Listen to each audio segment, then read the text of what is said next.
Hello and welcome to Le Mans. If you've been here already today, you'll know what's going on. We're in the Le Mans Esports final, the super final. In fact, 9 races over 24 hours, 20 and a half hours worth of racing time.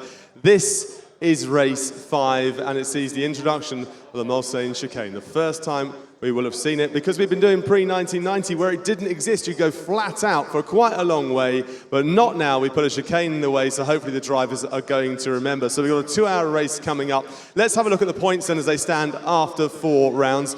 We have got Kitty Crew on 38, Baguette Racing on 38, so those neck and neck. There will be a difference on their grid position because it goes from the previous race result. Williams Esports on 35, Mad Motorsport 32, going down Veloce, Keep It Simple, Mighty 38, Wildcats, Tirewall Racing, Advocatus Diabali. We also have CNP and then SMP Racing. So that will form the grid. The inverse of that forms the grid for each race until race 9, but we'll worry about that later on. And of course, first, second and third earn money. $3,000 for winning this race, $2,000 for coming second, and $1,000 for coming third. Points add up. It all makes sense, I promise. Now, to call the shots on this one here, we've got our dynamic duo, our tang-fastic pair, in fact. It is Bo and Harry. Haribo. Thanks very much for that, Bryn. You absolutely had to, didn't you? But yep, we are here for round number 5, and it's the first time on the modern Le Mans circuit. First time we're going to be seeing what the final round is going to be as well. So this is the track where 100K prize pool will be exactly spread out, and we'll be very interested to see just how that does go. But right now, we're not in GTE cars. We're in something extremely different. Yeah, so we're looking at the Group C cars now, probably arguably the most ferocious vehicles these guys are going to be driving across this competition. So we're mostly looking at Sauber C9, Porsche 962, that kind of thing. Lots of power, no downforce, mostly coming from ground effect, slippery bodywork. They're going to be going like a missile in a straight line, but they've got to watch out for those chicanes, obviously, that have now been introduced into the circuit. Yeah, absolutely, and we've got some very nice looking cars as well, including the Sauber C9, which we did have some very interesting experiences with just as well. So we're just going to keep on going here as well as we get prepared for race number 5. And car choices have been a little bit different because we did have quite a few options. We had the Aston, like you mentioned, we had the Mazda 787B, but it's actually only split between 2 different cars. Yeah, so the guys have obviously looked at the pricing involved with them and the performance of them, and it looks like we've got 2 teams that are going to be looking to run the Porsche 962, and the rest of them are all going for the Sauber C9. So it'll be interesting to see. It looks like the Porsche is going to be slightly faster, but we'll see how it plays out. Yeah, absolutely, as we have got the race started, and they are underway here in the Group C cars at Le Mans, and it is a fantastic start for all the drivers, already getting defensive towards the pit wall. So already there is some interesting defense, almost 3 wide there as they make the run into the Dunlop curve, and there's already cars in the grass, and I think maybe that was the Chinese duo car there, so that is a nightmare for them as they make the run now into the Dunlop chicane. And you can see their beautiful track conditions. It has dried up after the last race, exactly what you want, as they all go single file. And again, Avdokidis make their way a little bit wide, smoke flying up as well. It is all going off at the start. You said these were tricky cars, and it is certainly proving that as well as we make our way now into La Chapelle, which is a very tricky sequence of corners through the left, over the elevation change for the right as well, trying to put the power down. The good news about these cars is really big rear tires. There is a lot of grip to make sure you get that power down, and we make the run down the Mulsanne. But Harry, the next challenge comes up. Absolutely, we've got the hard braking zone into the first of the chicanes. Basically adding these 2 chicanes on the back straight means we added another 2 opportunities for overtaking. So we're going to see as they're now pulling side by side down into the first braking zone, who's going to be the bravest, hopefully not the silliest, and make sure they actually remember there's a chicane there, of course. We'll be looking to see if there's going to be a massive lock up in front. There's a car going off. SMP, that might be the SMP car. I think you're right, as the others seem to make it through. But that's disastrous for SMP to have lost so much track position already at such an early point in the race. Yeah, exactly, and that is not what you want to do. SMP, of course, starting from pole position, and it has all gone a little bit wrong there. As you can see, the teams all moving up all around as Veloce Esports moving up a spot there as well. We're looking at the Mad car, and what a beautiful livery that is. Of course, that is the Porsche, one of the more underused cars in this field. Only 2 of them, in fact, and we'll see that car be extremely quick to go as well. As we now go on board, one of the cars exiting the second chicane, arguably a little bit quicker than the first one, and really carries that momentum down into the Mulsanne corner, which we're also familiar with over the last few races. But we're going to be doing it 33 times in this one as we focus on Kitty Crew in the lead Sauber C9. Yeah, so MAD already out in front in that Porsche. It's kind of what we expected. We know it's quick, slightly quicker than the Sauber, so it's interesting to see if the Keep It Simple team can try and work their way through the rest of the Saubers to get into second place and try and take the fight to MAD. They've both got arguably their best drivers in that Porsche.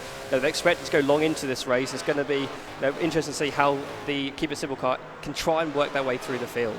Yeah, it's going to be extremely tough. As you can see, the field now all making their way down this long back straight heading towards Indianapolis. A very fast corner, a little bit wide on the turn for Baguette Racing, but these cars have a lot more aero than the cars we were using previously. These are the first proper prototypes where the teams really began to understand aerodynamics, get the car working quite well under high load. Not so much in slow corners though, as you can see the car really struggling to file itself in. As we see the cars now make their way down this next straight towards the very fast Porsche curves. And Harry, you've had a bit of a chance to play around with these cars, of course. How do they handle through the Porsche curves? They're not too bad, actually. Obviously, they're a bit of a handful, to say the least, but they've got a lot of downforce to keep you on the track. So you're going very high speed, but you can keep that speed up with the use of the ground effect downforce that they have. It's not an overtaking opportunity, although some of them I'm sure will try their luck. Absolutely. But in these cars, they're so twitchy, and as I say, high speed action means any slight correction or understeer is going to cause a potentially big crash. Yeah, absolutely. As we keep our eyes on Keep It Simple at the moment, you did see just very briefly on the timing and scoring that Advocatus did lose 2 spots there, so perhaps a little bit of an error there for the all-Chinese outfit. Not what they would have wanted after that stunning second place in the previous race, looking to build momentum now into this next one as well. As you can see, filing their way through the final chicane now to complete the first of 33 laps. Going to be a very long race in these cars. Got to manage tyre wear as well, because they do have a lot of power. It's one to watch out for as Baguette Racing managed to find their way past Kitty Crew as well. So Baguette making their way forward through this field as well, which is what they need to do, especially when we consider the top 2 in the championship at the moment are tied on points. Absolutely. It's interesting to keep coming back to. Obviously, we've got Baguette on track now on screen, so trying to hold on from Kitty Crew. They're currently second on Baguette Racing, as we see on the banner at the top. Keep It Simple moved up another place past Veloce in that Porsche, so they're starting to work their way through, but they're already 15 seconds behind the leaders, which is massive at this stage of the race. And it's only going to get a larger gap as they keep trying to fight their way through. And look at that. Tactics from Baguette Racing, of course. You're only allowed to make 1 defensive move, but that's not defending. That's simply trying to break the slipstream, and that proves their intentions. They want to make sure they can prove a breakaway and run away from the pack behind. Not going to be so easy, though. All in equal machinery in the Sauber C9 in this little train from second all the way through to 6th. We go on board now and see the acceleration these cars and listen to that beautiful noise that Sauber C9 does make. Of course, ran very successfully at Le Mans, and of course piloted by a lot of drivers. In fact, even in the Endurance Championship at that point, even Michael Schumacher had a go in this car. So a lot of drivers are familiar with it, perhaps not our drivers though.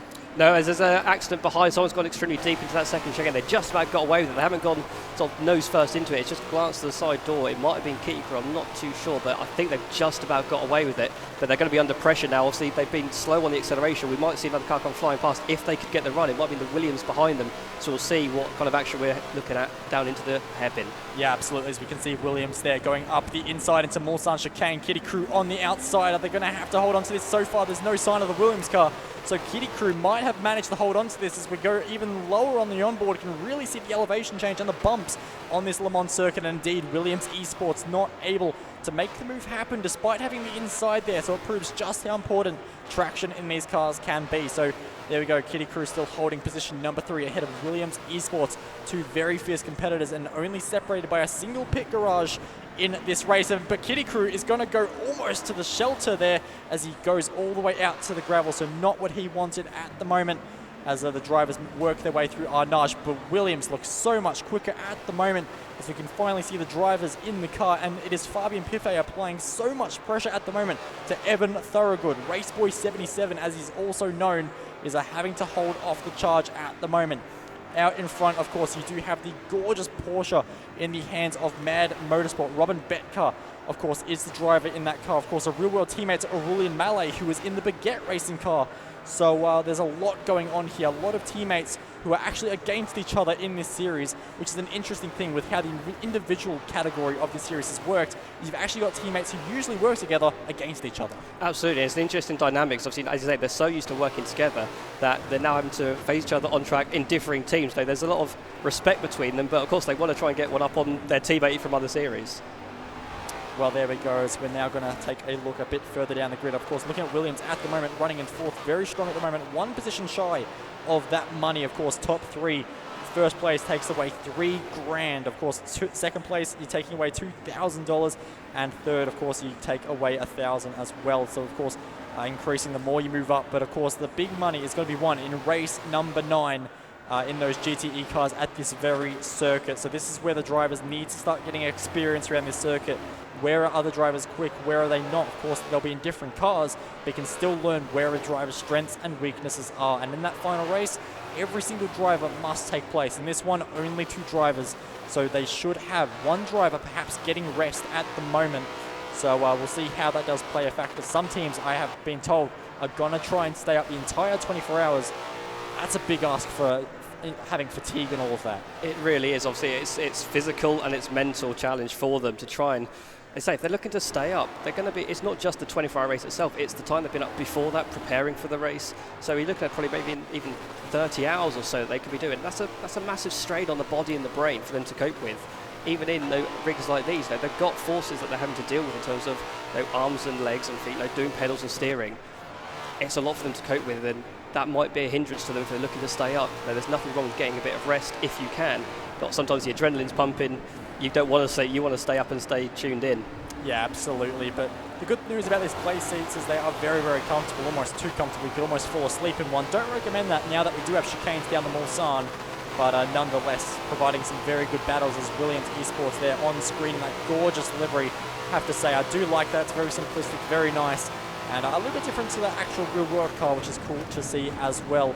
They make their way into Mulsanne very late on the brakes there, I believe, for one of the drivers. That must be Tirewall Racing, who are running in 5th. Of course, they did struggle in the last few races. They have had some good results, though. Of course, think back to Silverstone, where they walked away with a 2nd place. But in the previous race, they were not so lucky walking away in 10th place. But look at Williams Esports just applying pressure at the moment, almost on the curb. They're really maximizing the width of the circuit, trying to get the overlap, just wasn't there. Backs out, plays the safe card, which on lap 3 of a 33-lap race, it's what you've got to do. It is. I say, these guys, we talk about Porsche curves being a dangerous place to try and overtake us. We've now got side-by-side action down into Arnage. Looks like the Kitty Crew cars let both of them through. Oh, contact there, and There's Williams contact. Esports almost goes side around there, almost gets spun, somehow holds the position, but holding onto the position is exactly what Kitty Crew have managed to not make happen for the team of Tirewall Racing. They were in 5th and trying to make moves happen. It's not happening at the moment. It goes side by side through the Porsche curves. Potentially, if the overlap is there, not able to do it. Backs out, wise choice. And they're playing pretty dangerously, it has to be said. But there was contact there for the Williams Esport car, only light. How sensitive are these cars to damage, especially on the diffuser, which can create so much oversteer? Absolutely, and that's the last thing you want around, especially this last half of the circuit where you're flying through the Porsche curves. You need the car to be planted, otherwise if you got oversteer especially, if you try and catch a snap and get it wrong, it's going to snap in a big way. So they're hoping that's not going to be the case, but at the moment they seem to be just about behaving themselves. Yeah, absolutely. As they make their way through the final chicane, you can see they're just trying to get on the power, using the AstroTurf as well. Not recommended if the weather is wet, but fortunately we've got, I won't say clear skies, but it's not damp, that is for sure, as they make their way now into turn number 1. Tirewall Racing really trying to make a move here. Late on the brakes, too late on the brakes, pinches the brakes, and finds himself losing a whole bunch of time. So Tirewall Racing not having the best of times at the moment. Of course, in that car is Aaron Pilkington, of course, also known as Mellish, a very popular name in the Forza community, and very well received here at the Le Mans Esports Series as well. Lots of familiar faces all around, it has to be said. Looking back at Williams Esports right now, we're riding on board with Williams Esports. Looking back, you can see they're just able to build that margin after that little mistake. And you can see already a huge pace spread there. In fact, we just saw CNP was almost 3 minutes down the field at the moment. So, of course, we did see they had a little bit of an issue on the first lap, but 3 minutes is a mighty challenge to try and make up. Wildcats, a minute 40 back as well. So Wildcats, who were, of course, fighting for a top 4 in the last race until it all went a little bit pear-shaped. 2 races in a row, that's really going to hurt their confidence. It absolutely is, and on the flip side of that, you look at Baguette Racing up in 2nd. They've had probably the most consistent results so far. I mean, you think race 1 they've been 4th, race 2 they've been 3rd, race 3 they've been 4th. So they're building up the points. So although they've only got $1,000 in the bank so far, their point total is getting up there to the point where they come final race. They're going to be in a good position, and at the moment 2nd in this race as well. Yeah, I don't think they will be too worried about only having $1,000 if they can manage to walk away with the race number 9 and getting that win as well. But that's all to be seen as we look at Kitty Crew with that kitty cat on the side with a one slanted eye and of course one very evil looking one at the same time. So very nice logo, and of course a lot of these teams had to make up logos, make up car liveries very quickly in response to this event, and a lot of them have turned out pretty nice. I asked James what his favourite livery, but Harry, what are you liking? I'd say I like the MAD, although to be fair, the Keep It Simple one, like their name, they've kind of kept it simple delivery. It's black, white with a flash of scarlet red, and to me that just appeals. I don't know what it is about it. It is a simple design in essence, but there's something about it that grabs my attention. Well, there you go. There is Harry Jack's opinion, and there are very nice liveries all throughout the field, and nonetheless, we'll see how they apply on different cars. But right now, everyone's just trying to get into a rhythm, but interestingly, the teams that have chosen the Porsche, we do have one out in the lead, but it's not a Porsche 1-2 at the moment. No, we've got one down in 6th in terms of Keep It Simple, as far as I can see, but I've been watching the timing gap, and although they've been in 6th for a while, they're starting to close on this group of Salvers that we've been watching. So it's only going to be a matter of time, as there's a very wide car there, Baguette Racing. Very lucky to avoid the wall on the outside. They wouldn't want to be getting any closer than that, otherwise they're going to be in for some serious damage. Yeah, exactly, but it is a Aurelian Mallet in the Baguette Racing car at the moment. Of course, an extremely strong driver, but even a driver as strong as Aurelian cannot stay within 9 seconds in just 4 laps of that Porsche. So although it's not quite as dramatic as the Porsche we saw last time in race number 4, where we had a margin of victory of, I believe it was just shy of 2 laps, by the Keep It Simple crew. That is a great margin for them to already have so close already. So lap number 5 now underway here for race number 5, and of course halfway through this race we will be ticking halfway through the overall Le Mans Esports series itself. So the drivers really going to start having a bit of fatigue in this part of the race. You can see it's already playing a factor for the Kitty Crew car at the moment. Of course the driver in that car at the moment is Evan Thorogood, so Raceboy 77. And he's making his way into the La Chapelle at the moment.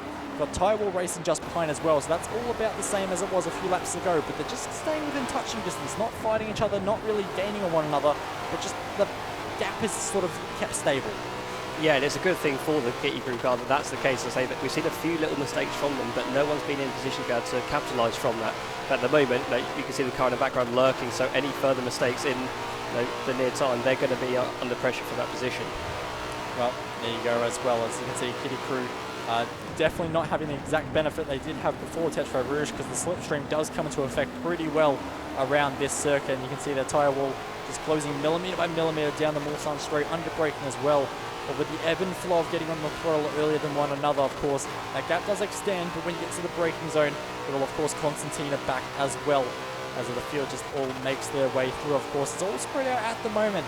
Of course, we have seen pit strategies really play a factor, and pitting is exactly what SMP are doing at the moment. I haven't seen any of them jump out of the rig, so it looks like the driver will be staying in the car, which is, of course, Igor Dimitrovic in that car at the moment. So he'll be staying in for another round, and they're looking for a strong result as well. Hasn't quite been perhaps the entrance to the series SMP wanted. Of course, they're a wild card, so they didn't qualify through exactly in the same process as everyone else. But 8 points so far, you'd have to say they're perhaps fallen short of expectation. Yeah, and it just goes to show that they've got some very talented drivers behind the wheel, yet they're coming into this series maybe not as in tune with Forza with some of these other teams, and it's showing that you can't just jump into this game and be instantly quick and winning things. So it's obviously a steep learning curve for them at the moment. It's a long event, they've got plenty of time to try and find their rhythm, but at the moment it's all about this race between Kitty Crew and Tyrewall Racing. Yeah, it certainly is, and it's getting very, very close at the moment as Keep It Simple is just lurking in the background as well, but lurking is not what Tyrewall Racing is doing at all. They are very much applying pressure on the outside at the moment. I'm seeing smoke up ahead. What has gone up ahead as well? That's one of the guys. Williams Esports have found themselves going the complete wrong direction at Arnage, and that is a nightmare. What on earth has happened to Williams Esports? They were looking so competitive, and out of nowhere they've dropped to 6th, potentially more, as they're left stranded there. So that is Fabien Piffet in the car at the moment, back up and going at the moment, but that is a huge moment, and it's hard to tell what has exactly gone on there, but we'd have to hope it's just a simple spin for that team. But regardless, again, we go back to confidence. You were doing so well, you fall down the order, you've got to climb back up it's tough mentally for a driver to adapt to the new conditions he's in. It is, and as a team especially, because there's only a couple of races ago we saw at Silverstone in the modern prototypes, the same kind of thing happened. They were battling for the lead, and they found themselves down in fourth and just about holding on for that position at the end of a race, and the same kind of thing has happened here, so that's disastrous for them. So they need to get themselves together, you know, just get their heads down. So they weren't under any real pressure, and yet the mistakes have still crept in. It's got to be a worry for them, but we'll see how they recover at this point. Well, we know just how good Williams Esports are, a very professional team. They've had a lot of success over the very short amount of time. I think only 13 months Williams Esports have been around, but they've already clocked well over 100 race wins. But nonetheless, look at the pressure Firewall Racing applies to the back of Kitty Crew.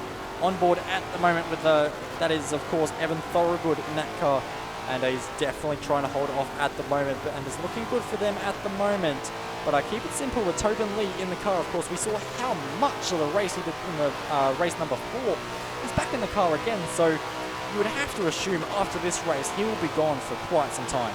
You'd expect so. Obviously, we're looking at the maximum driver time that's going to be allowed, so that's going to come into play for him quite soon. But again, they're banking on these couple of races being their main focal point of potentially winning some money in this event. So he's doing a lot of hard work at the moment, and say he's in one of the other Porsches, the other one of course out front leading. So he should be in a car that's considered quicker than the ones around him. So he's still easing his way up to the back of these two that we've been watching for a while. And soon we're going to end up with another three-way fight in one of these races. Yeah, we certainly are. Race lead out to 11 seconds. So the Porsche has potential. Keep it simple, just not quite tapping the same potential that our race leaders have managed to get from it. But they are still closing, not as much as that, into the braking zone there. You can see Firewall Racing almost had to rename themselves to Rear Bumper Racing. But nonetheless, they keep the car clean.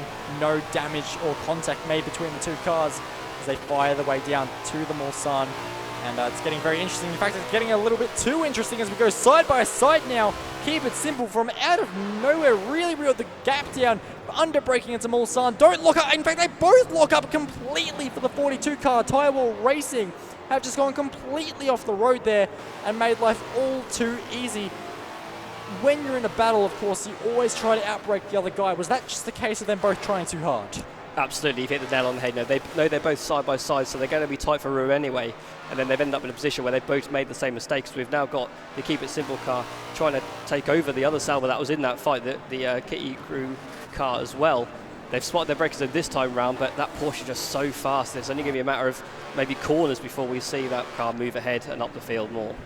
Well, if you ever had any doubts about the pace of these cars, last time around we saw a 3:17, which is incredible pace, only 2 seconds off the pace. But what is going on with Kitty Crew as they fall down the order?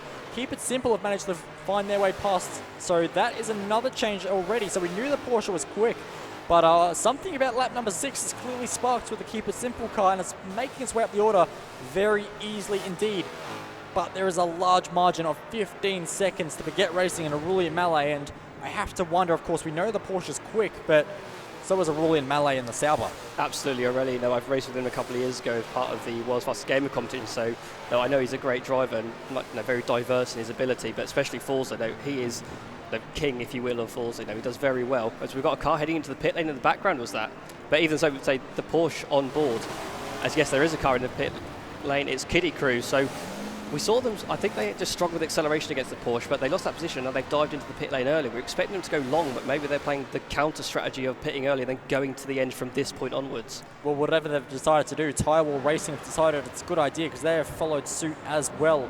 So Williams Racing promoted to P number 3 with these pit stops. Of course, they're in a little bit of trouble after that previous incident at Arnage. As you can see, the pit stop's done for Baguette Racing. So I didn't actually realize Baguette Racing were in the pits, but they are indeed. So it'll be very easy for the Porsche to hunt down Aurelian right now because he's in the pits, but nonetheless, early pit stop there. Lap number 6, well, end of lap number 6, I should say, was when they decided to come in. Is that tyre limited? Is that strategy, or is that fuel limited? It's a hard one to call at this stage. I reckon it's going to be tactical because we didn't see any of the other Saubers come in, as far as we know. So it couldn't have been limited in one of those aspects because they would have all had to dive into the pits. But it makes life easier for the Keep It Simple car with Tobin at the wheel. And he would have been in a position where eventually he would have had to have caught up to Aurelian and overtake him on track. He doesn't have to worry about that. But we can see on board with the Kitty Crew car on screen, it's got damage on the front light and obviously the front bumper. So that's not going to be helping its performance at all. No, and it's a good thing that we're not racing in the night time because that would be pretty hopeless for him. But that will be hurting straight line speed, of course. Having that smashed headlight is, of course, going to be creating so much drag in a straight line because it's just hitting a solid wall, essentially. And that's not going to be helping them at all. Of course, not going to be race ending by any stretch of the imagination, but it's not going to be helping them in any way, shape, or form as they make their way through the first chicane once again. Good to see that most teams have actually managed to adapt from the muscle memory of having to go just flying at full throttle through that chicane. But nonetheless, looking at Mighty 38, who have struggled in recent races, it has to be said. Their performances have really dropped off. They looked strong at the start and were running in the top 5 in the first race. Did have a bit of a nightmare in the end, though. But then for the most part, they've had a 6th in race 3. They had a 7th in the previous race as well. They've been scoring midfield results, which is, you know, it's always a good result. But if they want to be fighting for this outright win, which they have with the car choices they've selected, they need to be doing a little more. Absolutely, especially this early phase of the series. I'll say early phase, we're coming up to halfway point, but you know, they're looking at the point where they're going to be getting tired more than the other guys. There's only 2 of them in the team, of course, unlike the other 3, but we can see on board the race leader, MAD, and look, 20 seconds in the lead, ahead of this Keep It Simple car. Both Porsches then, 20 seconds apart. This is the race for the race win, essentially. Yeah, absolutely, and that's a huge margin that MAD have managed to perform. Of course, if you weren't with us earlier, Mexico, Australia, Deutschland is what MAD stands for. Nationalities of the driver, all individual qualifiers for this event being put together, and there is quite the language barrier, has to be said, but the communication and teamwork they've managed to provide from that has been stunning to see, and one of the best examples of the Le Mans Esports Series format really working, and some teams taking to it like a fish to water as MAD go through to lead yet another lap, which they've done a lot of so far in this series. It has to be said, of course, they dominated the first 2 races, had a bit of a more rough period in the 3rd and 4th race, but a bit of a return to form here. Absolutely, and that's how this series is going to keep working. Though, with the car choice they have to make, you're going to see certain teams have really good races. For example, Keep It Simple. You know, winners of the last race, they're now in 2nd in this race, but before that, they were struggling because they picked worse cars in those ones to make sure that they're good at these ones, and that's coming true again of MAD. 2 good results early on, as 2 wins, 2 okay results before that, and then now look where they are, 1st place again. It's a key factor of the Le Mans Esports Series is having that ebb and flow of performances from race to race, and so far that's going all so well for MAD. Of course, they're not leading the championship at this point, but this result could well and truly rocket them up the order. Still yet to take their first pit stop, but Get Racing, one of the first front runners to really take their pit stop at the end of lap number 6. So we'll see how that pans out for them. They've tried the early pit stop in a few races now. I don't really remember a single race where that early pit stop has worked for them. So they're sticking to their guns, they're sticking to what they know. And we look at Wildcat Racing at the moment, and they're still running around as well. So all doing a very good job, all just keeping it clean. But there is a fairly spread out field at the moment, which is a bit of a thing I didn't quite expect, because these cars, they're not exactly the most aerodynamic friendly in a straight line, so they do punch a pretty big hole in the air. Absolutely, so a lot of these guys will be counting on a big slipstream effect if they can. So you see the Advocaat's car coming up behind Kitty Crew, and it looks like it's going to be a relatively easy overtake if they got the drive out of that corner, though. It looks like they might have just blown past them. They have indeed, so not even much of a fight even before the braking zone. But now they're in a position where they might be able to get slipstream back.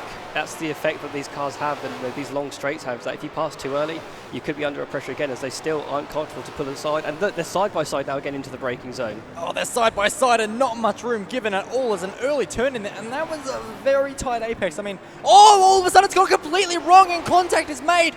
And I think that is the complete fault there of the Evdocatus car, who's waited. So he's waited to redress that, but that has hurt big time.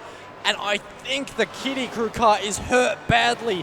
Look at that. It is an absolute crawl at the moment.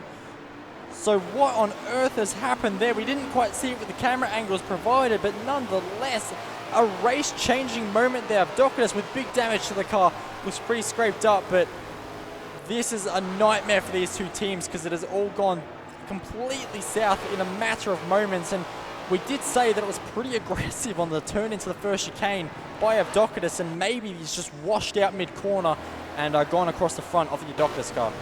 Absolutely, we saw the Kiku car, they try and come back down that first part of the straight, outbrake running outside. As I say, they took a really tight apex, and then as they've maybe bounced across the curve, as you mentioned, they might have just caught the rear end of the Advocaat's car, turned it round, and they both ended up in trouble. So a real disaster for both of them for sure.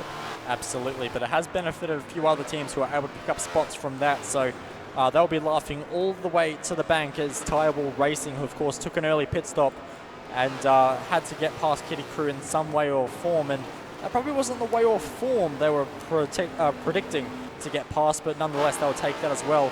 And Jan Yafan in that car at the moment for Doctus, who have had some strong results, also had some slightly off the pace results as well, unfortunately. But for someone who qualified through this series and had a very tough challenge with the language barriers as well in an all-Chinese team, and making sure as well that they qualified through a regional championship, it was very, very tough for them. And SMP Racing, another team in that result as well, who haven't had the easiest time. But we're having a bit of a look.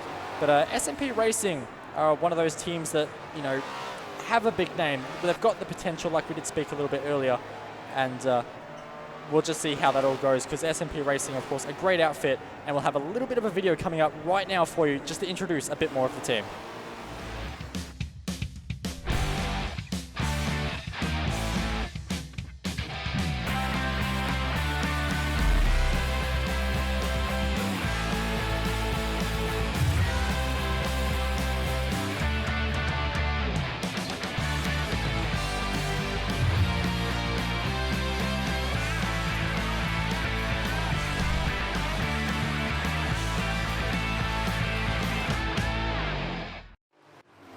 Esports.SMP Racing was the link you're looking for if you want more details on that. But if you want more details on the Le Mans Esports series, of course, you can follow all the socials as well. You can follow, of course, onto the Esports series website as well. But right now, the only bit of following that's going on is into the pit lane, as we have two cars making their way in. Kitty Crew, of course, is going to be one of them, of Doctus the other. And of course, that is going to be for some rather large damage on both cars. In the event of a crash of that scale, Harry, where there is massive damage and massive contact in the concrete, just how many seconds a lap can that damage hurt you? Oh, massive. It could be completely, not race-ending in the sense that they can't continue, but racing in the sense that there's very, very little to play for. Obviously, it's never over till it's over, so they'll have to continue, and more cars could have incidents like that, so that they're never out of it, but it hurts them so much trying to get back to the pit lane with damage that costs them performance, and they can't get the power down. And we saw from earlier races, handling issues can cause an absolute nightmare for them. But they're back out on track, not in a position they want to be, but they live to fight another day still. Yeah, absolutely. You can see there's already another position there that they can fight for right in front of them. So all is not lost, especially if you lock the brakes on the turn number one as SMP Racing. Of course, we just saw the video there before of them and what they were doing. And they did manage to hold on to the spot against Doctus, but it's going to be a little bit tricky if Doctus always looking to have a fight into the first chicanes by the looks of it so far in this race. So if they can stay close, they might have a shot, but unfortunately just not carrying the entry speed on this lap around. And SMP Racing will be able to escape with that 10th position for now. And 3 vital points should the results stay that way till the end of the race. Currently, MAD Motorsport lead from Keep It Simple. And of course, your podium rounded out as well by the rest of the drivers as Doctus Racing just making their way down the straight, and the damage still there on the car. So in the pit stops, is there only a limited amount of repairs they're able to do? It's an interesting one for us to maybe try and find out whether they've pitted and they're maybe still carrying some damage that is unrepairable in the pit lane. We can try and find that out from them, but they pitted and they just look like they've been knocked out of their rhythm. They came out right behind the SMP car, and then within a quarter of a lap they lost another 3 seconds. So whether it's driver confidence being knocked or whether there is still something wrong with the car, we'll have to see and try and find out. Yeah, we'll have to wait and see how that goes for them, but it's going to be very, very tough at this point in time. As you can see, the cars are still pretty spread out, but they are still making quite a fair chunk of pit stops. We have 2 more invitations to the pit stop. Of course, one of them was your second place, Keep It Simple. The other, Mighty 38. A very successful team. Haven't quite had the results they would have wanted here today. Of course, mentioned a little bit earlier, running very much mid-pack. So they're looking for a little bit more. Maybe this is the race they can turn it around. Veloce Esports off the back of their second podium last time around in race number 4. Looking very strong as well, but at the moment in the pits. And that's their first pit stop for the day. And it has to be said, with most of the cars pitting before the 1/3 mark in this race, you'd have to say a 3-stopper could be on the cards here. Absolutely, although it's surprising to me because I remember I spoke to a few of the drivers and I'm sure they've said that they'll be looking to go towards late in the race and make almost like a splash and dash at the end. So I'm quite surprised to see so many interesting, early pit stops. So whether that's tactical, whether it is because they're fuel limited or tyre limited, we'll try and find out. But obviously we've got the leaders still out there. They are in the Porsche, so they're both not pitted yet, and we've seen a few Saubers in the pit lane. So maybe it's a car limitation. Yeah, it very well could be. And Well, it's one of the interesting things. Of course, a lot of the times we'll ask competitors on a little bit of strategy info or anything, and well, they like to keep the cards pretty close to their chest, so they like to throw the scent off for us commentators, so we can't give away any secrets. Maybe that's just unfolded once again here. Of course, the tactics running high, not just on track, but off track as well. So you can see that speed they carry through the Porsche curves is absolutely incredible. You can see even fire spitting from the beautiful Sarthe C9, which I'm sure you can hear just sounds absolutely gorgeous, and rumbles like a world of thunder around this Le Mans circuit. And we've had some pretty loud cars around here on the circuit in reality, Harry. Of course, we've had some very nice ones as well. Of course, I did hear that you had a little bit of a dislike to the Aston a bit earlier on, and so are you happy there's not an Aston in this field? Yeah, absolutely. So we had 5 cars to choose from for these guys to race around in, but they've only chosen 2, so we're missing out on an Aston Martin, a Jaguar, and of course the Mazda 787B, one of the most iconic cars I think in Le Mans history. I'm sure there's a lot disappointed about that. Yeah, I know, me and you both. I know we were really looking forward. We love that car, and not to see it not racing is a bit of a shame for us. But we've still got what it does allow us to do is have the same kind of car on the grid, so we can basically assess the drivers themselves and not rely on car differences to make up how they finish. We've got 10 of the same car on the grid, so it's going to come down to strategy, tactics, driver ability, driver skill to try and get to the front of that pack essentially. Yeah, absolutely.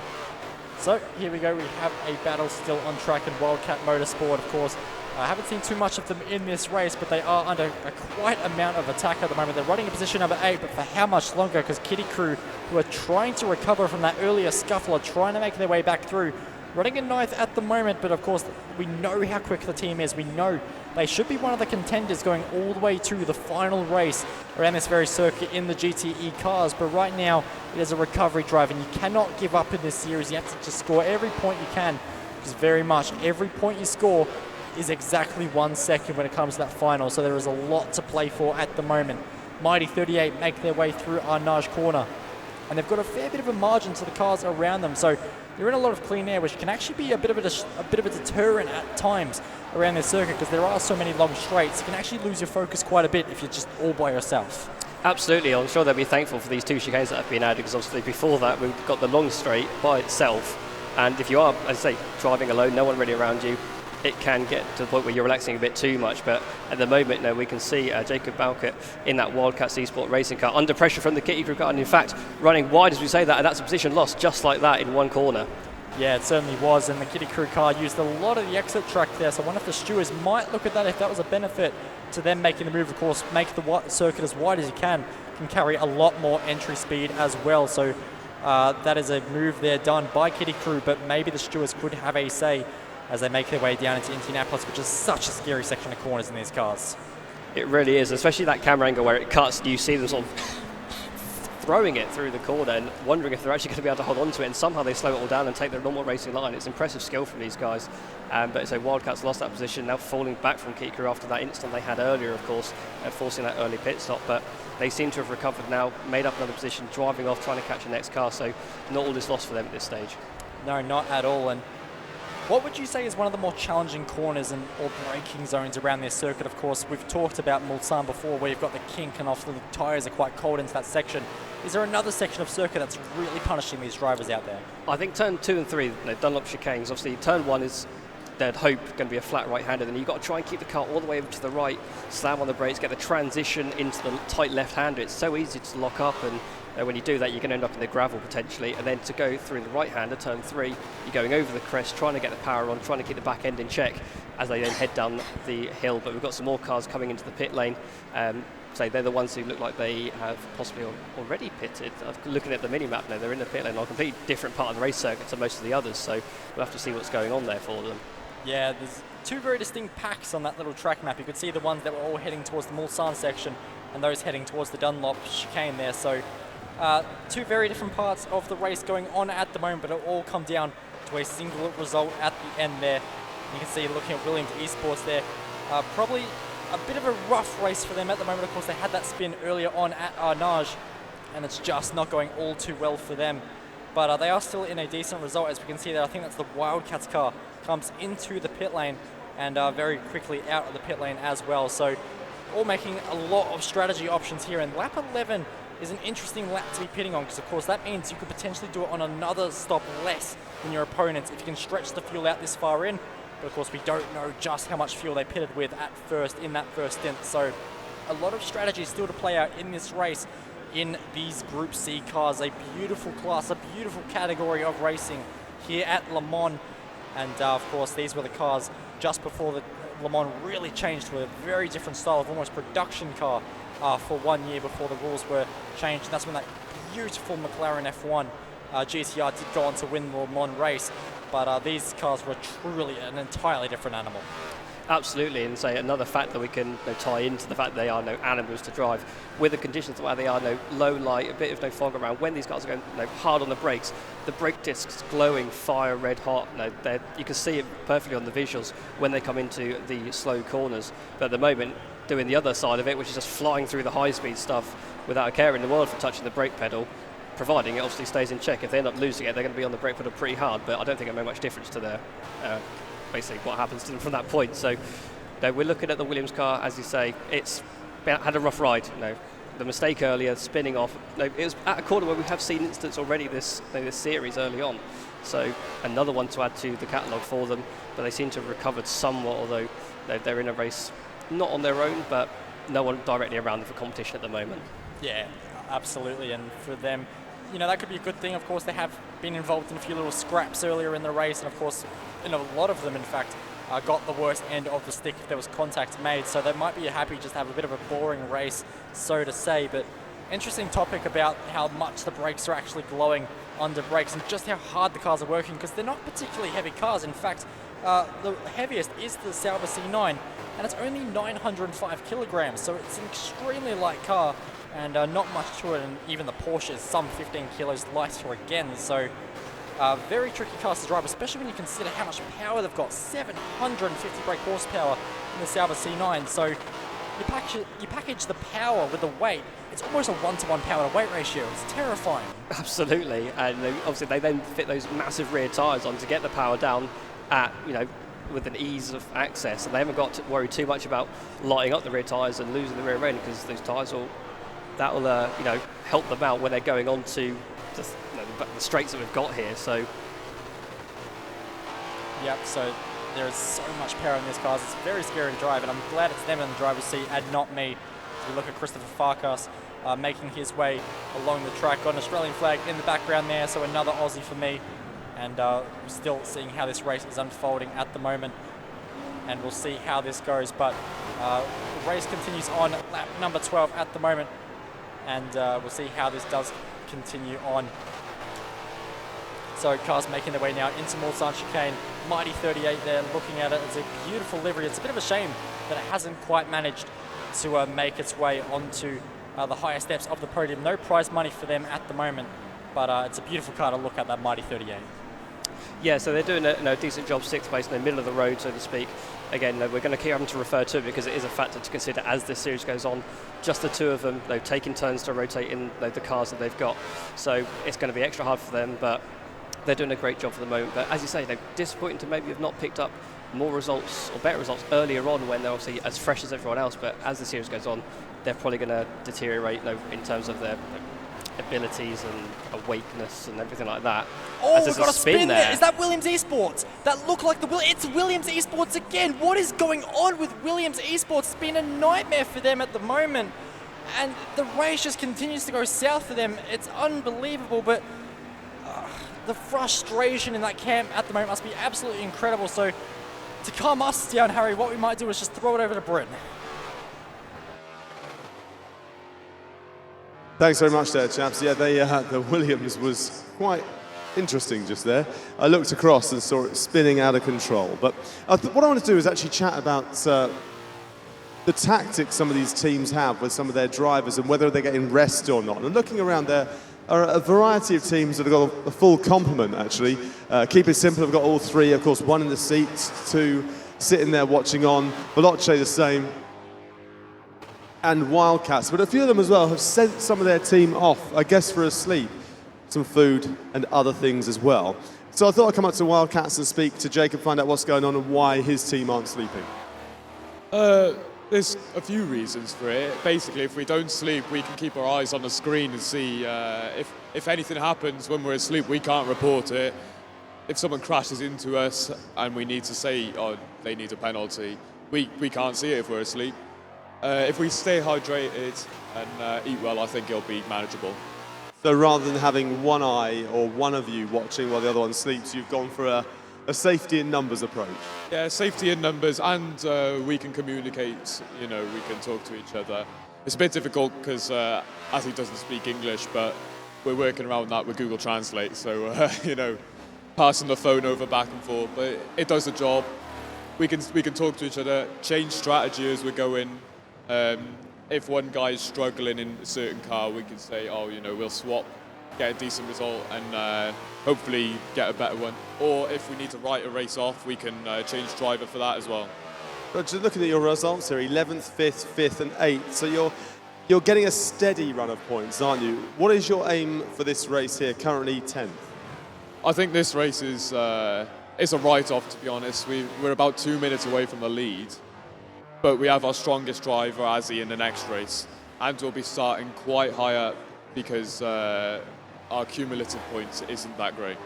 Okay, so because your cumulative points, you'll be starting near the front because of the inverse reverse grid method there. So that's race 6 for you. So that'll mean you've got 6, 7, 8 to go, trying to get as many points as you can do for race 9 with the Le Mans start.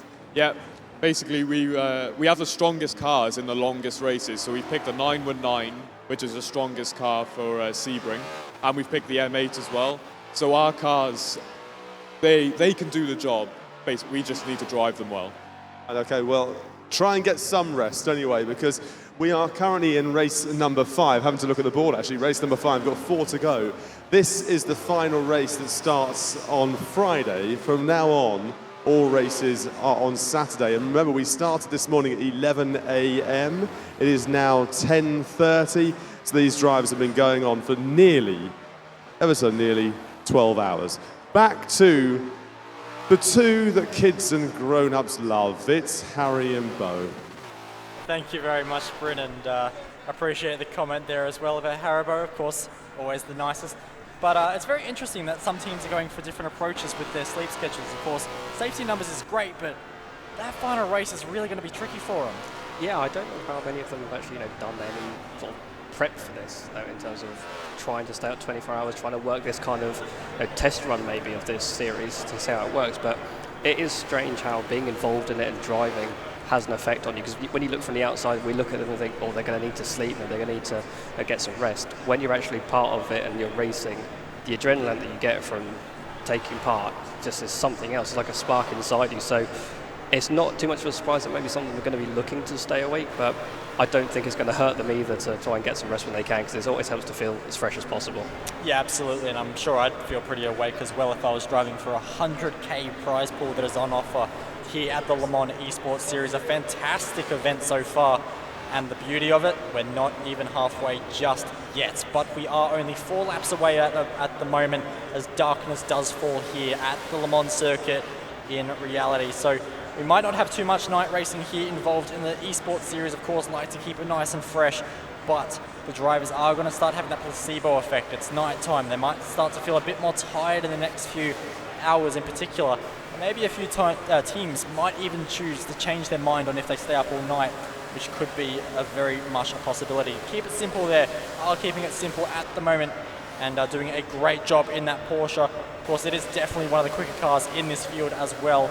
And they're running in third at the moment, only just a second behind Baguette Racing there. You can see Baguette Racing car just in front, a carrot on a stick dangling.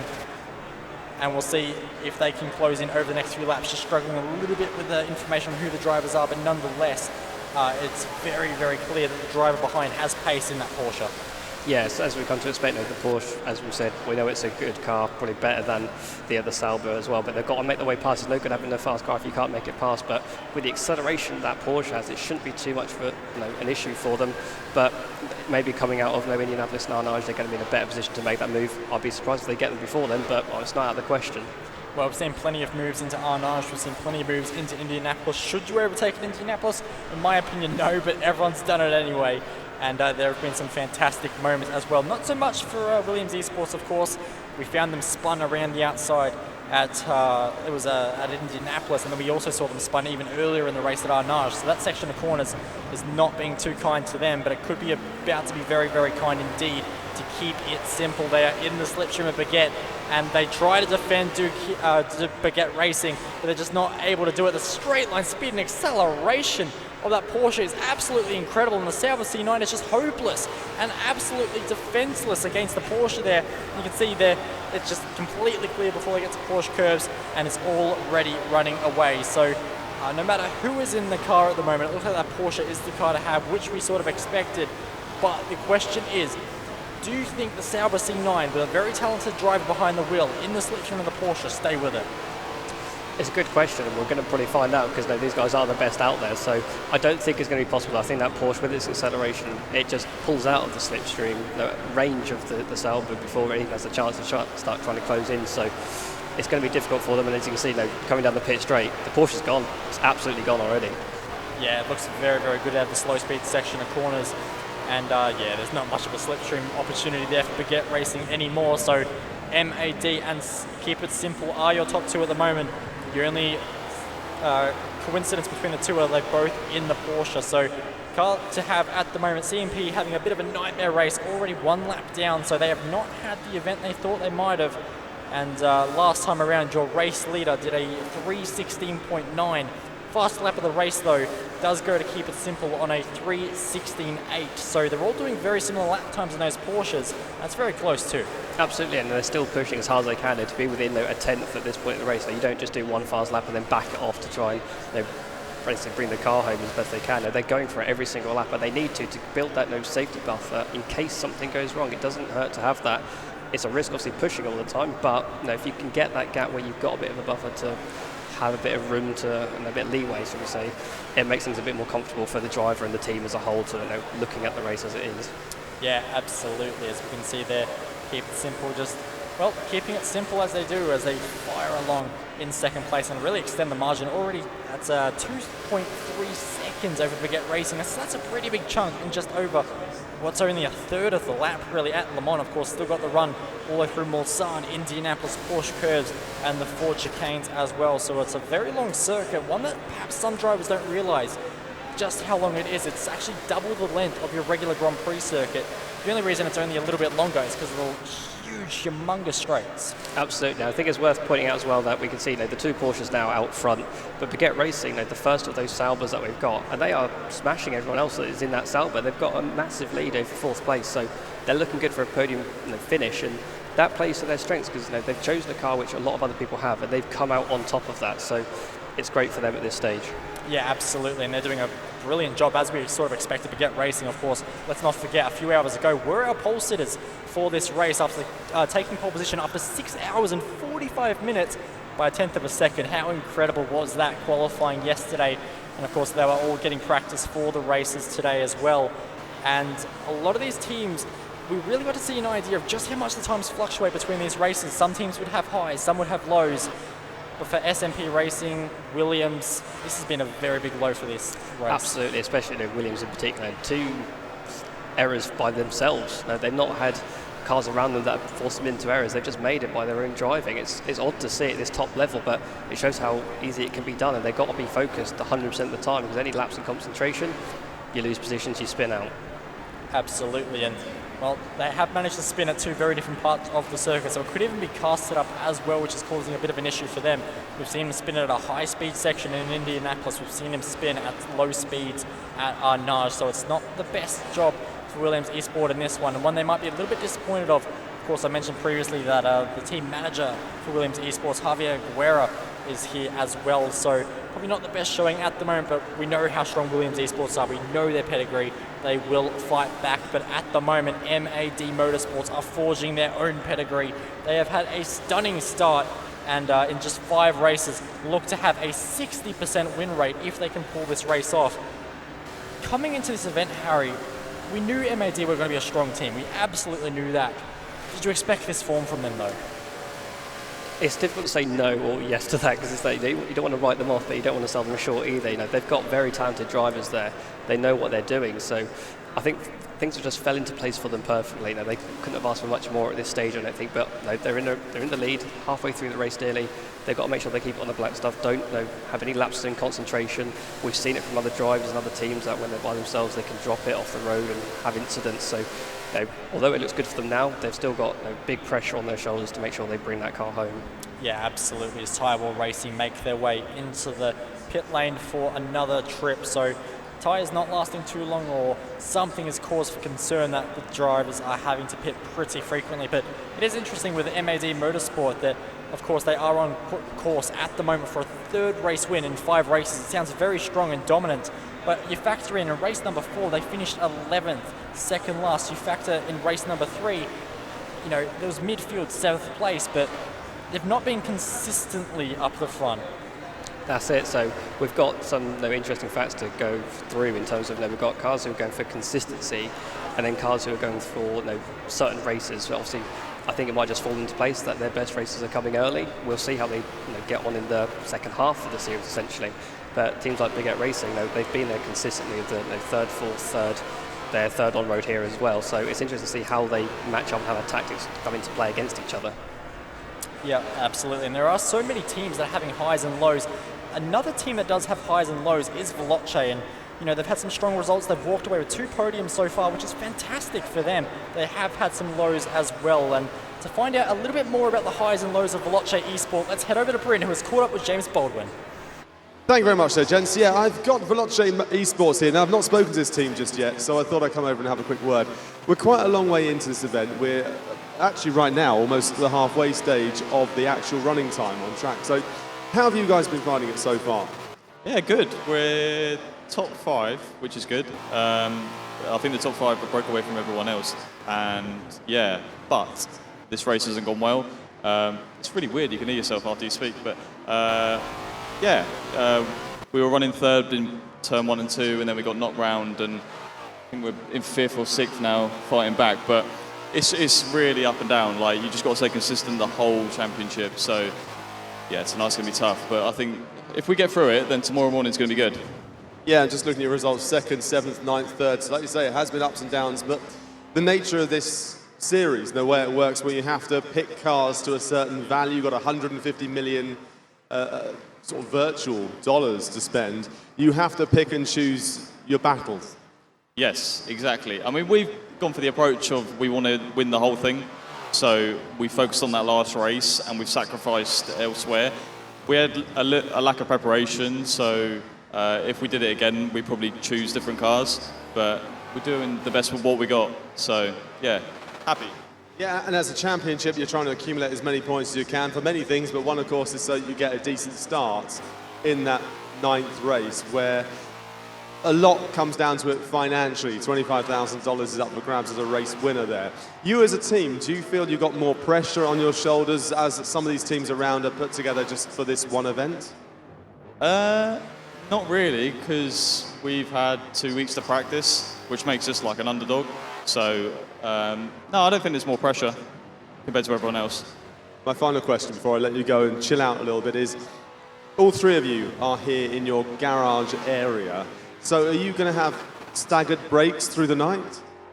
Well, I'm meant to be sleeping right now, but I'm not tired, so I'm not going to go and have a sleep yet. I'm racing in the next 2 races, so maybe Dave can have a sleep. I don't know. We will figure that out, but yeah. Just looking, if you are doing the next 2 races, potentially you might be up till 4:30, 5 o'clock in the morning, so it might be really important you get at least half hour. You know what? I wouldn't be surprised if I don't sleep till 9:30 tomorrow, so yeah. Go and have a sit down, and good luck to you. Thanks very much to James from Veloce Esports. Back to Harry and Bo. Thank you very much, Bryn. And it is interesting to hear that he did say that the top 5 in the championship have broken away just a little bit, because that top 5 is actually very, very close. Top 5 in the championship at the moment, 7 points. That is nothing if that were to be the result heading into race 9.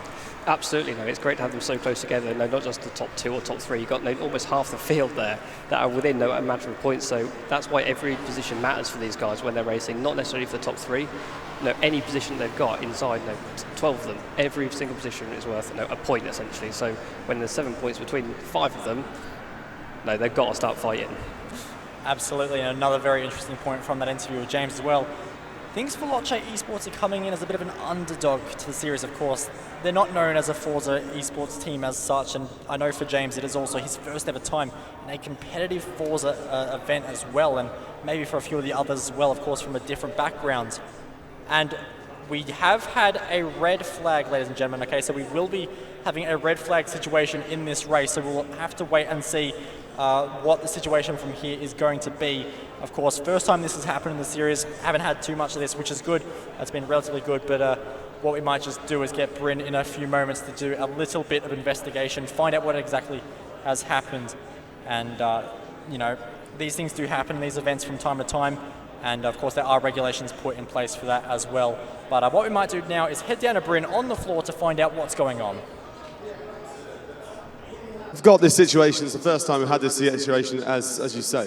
We're going to keep you in vision for a bit. Yeah, first time we've had this situation. Now, in the regs, what it says is if the distance is where it currently is, we go for a restart from the position where they last at on the previous lap. So we restart from that position with, a standing grid, and it will continue. That is where we're going to be at right now. But if you want to find out more about esports, or you want to know how we got to this stage here at Le Mans, check this out. The Le Mans Esports Series has seen over 20,000 drivers compete through 6 rounds online and in person at Fuji and Autosport International to bring us the Super Final, which is being held live at the 24 Hours of Le Mans. The top drivers from each round formed the first 6 teams, and competitors could also build their own team of 3 drivers to compete for a spot. To make the Super Final even more exciting, 2 wildcard teams, SMP Racing and Veloce Esports, have also joined the grid for the day's action. That's 12 teams, 36 drivers, and a $100,000 prize pool up for grabs. There'll be 9 races spanning over 20 hours of track action over a 24-hour period, celebrating the history of the FIA World Endurance Championship, including a classic Le Mans start for the first and last race, where drivers will dash to their cockpits. Each team has an in-game budget of 150 million euros to put together their garage, so they'll need to choose their cars tactically to put themselves in the best chance throughout the day. Each race will be run in reverse grid order, so the team with the most points will start at the back of the grid and have to fight their way through the field. The first 8 races will determine the grid order for the final showdown, with every point being worth a 1-second head start, and not to mention cash prizes for podium finishes. For the final race, teams can win big from 6th position upwards with a fantastic $25,000 top prize for first place, plus an experience money can't buy, a chance for the top 3 teams to celebrate on the actual Le Mans 24-hour podium. It all comes down to this. So whilst we're dealing with obviously what's going on here, we've got a film that we can put on display to show sort of what was going on with these classes back in 1989 with the real thing.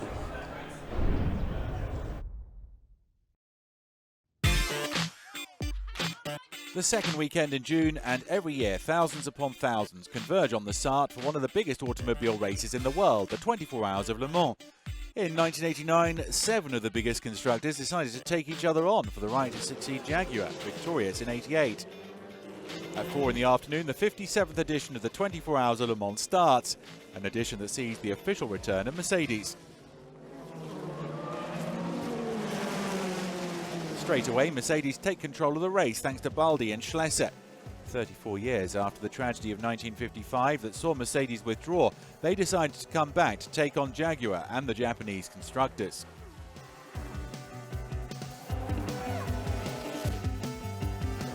At the end of the first lap, a Mercedes leads from a Jaguar.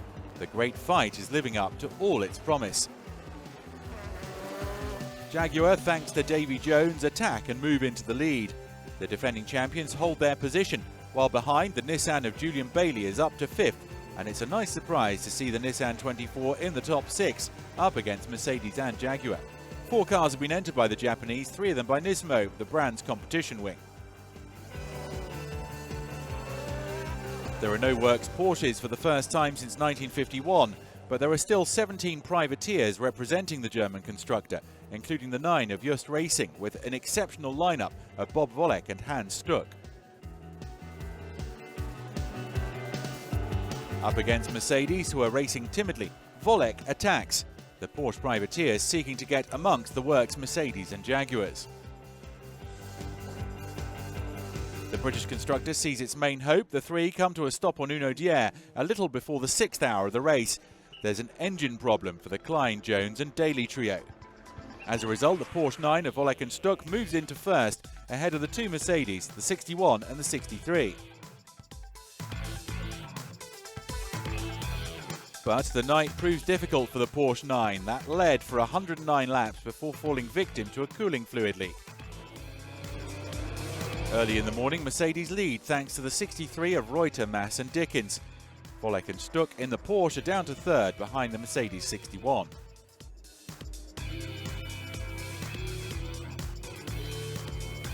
Despite attacking, Volek is now 6 laps down and his victory hopes have gone. Out in front, the 63 is suffering no problems. The objective for Reuter, Mass and Dickens is to reach the finish. There's no question of them over-attacking, especially as their rivals are diminished. The 61 has gearbox problems, Jaguar have lost 3 cars, and the 4th, the 1, also has gearbox issues. The final sprint of the 57th edition and Mercedes, victorious in 52, get back to winning ways for their official return to the Sarthe. They were patient, and that's a major quality required to win here. Benefiting from Sauber's experience as they had entered private Mercedes since '85, the Stuttgart firm managed to pull it off and even scored a 1-2. Stanley Dickens, Manuel Reuter and Jochen Mass winning then, all of them for the first time. After a stressful 24 hours, Mercedes can savour their success.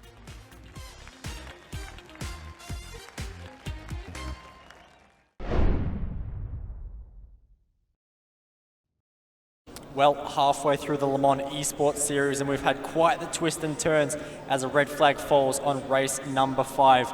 As all the drivers now begin to get themselves back into the rigs and everything. But to learn a little bit more about what the procedure is from this point forward, we've got Bryn here with us. And Bryn, what's going on now? Well, I'll tell you what, I didn't know you were watching this. I hadn't seen the latest episode of Game of Thrones, but it's good to know you're watching here during the race. No, what happens now is we're going to have a restart with a grid from the grid positions there at the penultimate lap, or the previous lap before the red flag, as it would normally be. So it's a restart there. 17 laps they completed, so I'm not sure, was it 33 lap race? Yes. So we're talking about 16 laps to go. So we're at the halfway point, really. It's nice to have a break at halfway stage. It's oranges for all. So a little break in the halfway stage. It'll all kick off, but the main thing for me is that big lead is now nothing. Absolutely, and that is going to mean that the two Porsches that were so dominant in that race, they're neck and neck now. And Harry, we saw the lap times from both cars. They're within a 1/10 of a second every single lap, so this should be a stunning show. Absolutely, it's going to be a slogfest for them basically to go hammer and tong till the end of the race. And same with Baguette Racing, they're sort of fallen foul of the same thing, where they were leading the Saubers by quite a comfortable margin, and now all their hard work undone, even playing field once again. So are you expecting to see a carbon copy of what we've just had, with the Porsches pulling away and everything else trying to catch up? Because in theory, we were talking about this just before we came back a few moments ago, that the Sauber Mercedes there, that did 248 miles per hour down the Mulsanne Straight years ago and kind of created the chicane that we know and love now. Yeah, absolutely. It was such a fast car in real-world race trim that they actually had to find a way to slow it down because the speeds were just becoming way too dangerous. So in the end, the chicanes were put up. But in Forza, of course, things are working a bit different. We've got a balanced performance on this series as well in some aspects. And the Porsche is slightly quicker in a straight line, so I think for those two, it will stay the same. For the rest of the Saubers, though, I reckon we could see a couple of changes, of course, because now the pit strategy has been just evened out completely. It might just be a one-stop to the end. It'll be a much more of a sprint race mentality, which actually a lot of these drivers are more used to. So we could see a much more fiercer, action-packed second half of this race. What about yourself? Are you looking to see? You think we're going to have exactly the same, or you in agreement with both? I think so. And the main thing for the two guys at the front in the Porsche is to make sure we know that they've got good acceleration on the Saubers, so they can get away from the grid and try and avoid any potential chaos into the first braking zone of turns 2 and 3. If they get caught up in that and one of them makes a break for it and one of them gets caught, that's going to potentially ruin a good race for them till the end. As I say, they've got plenty of laps left, long time for them to still race. They're half the race, as we've said. So it's plenty of time for them to battle it out, which is what we want to see. But when you think about it in terms of, if you think about circuit racing out there, in the real world as opposed to the virtual world, a red flag can happen at any time, and it can have a similar effect here. some of these teams may have been in for a pit in the last 2-3 laps before that happened, and now they're all going to have to do one more pit stop. So everyone is here at one stage. Drivers may have changed out of the seat, and another driver may have got into the seat, and now, of course, that time could go out the window, almost. They still have the same seat time, but they've all got to do one pit stop no matter what, and that is strategy removed. Absolutely, and it's also like a mindset and a mentality change as well, because they've gone from that endurance, just lapping after lapping, being consistent, to now they've got to refresh. Okay, it's a new race essentially. No points were awarded for that first half. That is simply setting the grid for this second phase essentially. So they've now got to reset, refocus, and do it all over again. That first part, whatever lead you built, whatever overtakes you made, it meant nothing. So for someone like Williams Esports, for example, let's just be honest, it wasn't the strongest start to the race ever for them. This is the perfect opportunity. They have the best opportunity to possibly redeem themselves. They could be a team to watch. And looking at their points, I mean, they've had a 6th, a 2nd, a 4th, and a 5th so far.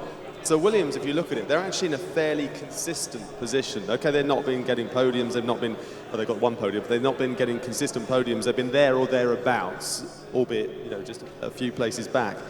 So if they can go on and get a 3rd or a 2nd on this one here, when it comes to points, which we know when it comes to race 9 is crucial, this restart could be exactly the tonic they need, as you were saying. But there are other teams on here as well that are in that same position. Look down here, Wildcats got a couple of 5s, Mighty 38 got a couple of 6s, a team of 2. They might be loving this moment right now because they can suddenly get some rest. Absolutely, though, it's going to be crucial for, as you say, they're going to be starting to feel the effects of that missing person of their team. So this break, it can work either way. It can do them good because they are getting a rest, but if they were in the zone, if they were feeling confident in how they were driving in that race, and now all of a sudden it's a hard reset, essentially they're at the halfway point, it might knock them out of the zone and they might start to struggle, and then if they fail to get into the zone and they're dealing with the pressure of the mental stress and the physical stress of only 2 of them driving, it could catch them out because all the cars can be bunched together again. So if they're not quite feeling up to it, they're easy prey for everyone else behind them. So here we are at a stage that we have a plan for. It's a plan that now has to be implemented, of course, and that can take a few minutes. So if you've just tuned in, you're wondering what the devil is happening. We had a slight system problem here during this race. This is the middle race. We're kind of here midway through, aren't we? We are race, I believe, 5 now. My brain is gone. What race been 5? Race 5. Race 5. It was Halfway. a long time ago We'll since I did the intro. So race 5 for this one here. And so we are at the halfway stage. But we're having a bit of downtime because we had a bit of a problem, so we're having to restart this one. But it's a restart from a formation lap from a lap ago when the red flag came out. And we're going to restart from that stage. And we're just chatting through what's going to happen going forward. And if we look through the different teams, Keep It Simple got that last race there. Actually, talking to the team from Keep It Simple, they were saying this race is also a very, very strong race for them. They got a win in the last one. They're looking for a win in this one to really solidify the points they've got. Yeah, absolutely. No, they were confident in the fact there's only 2 Porsches in there, and they were racing against strong competitors, of course, in it, but only 2 of them flying out. They fancied their chances against them. Absolutely. Sauber, we just mentioned it, the C9, it is a beast. And I believe through the wondrous magic of TV, we can bring you some information. So check this out. The Sauber name is something that carries a lot of weight in motorsport. Currently seen in Formula 2 and Formula 3, it dropped off of the Formula 1 grid for the first time since 1992. But even before then, Sauber was hugely successful in the field of sports cars, especially the terrifying Group C era of the 1980s. Partnering with Mercedes, the two created the C8, which had some moderate success, and the two came together to produce this, the Sauber C9.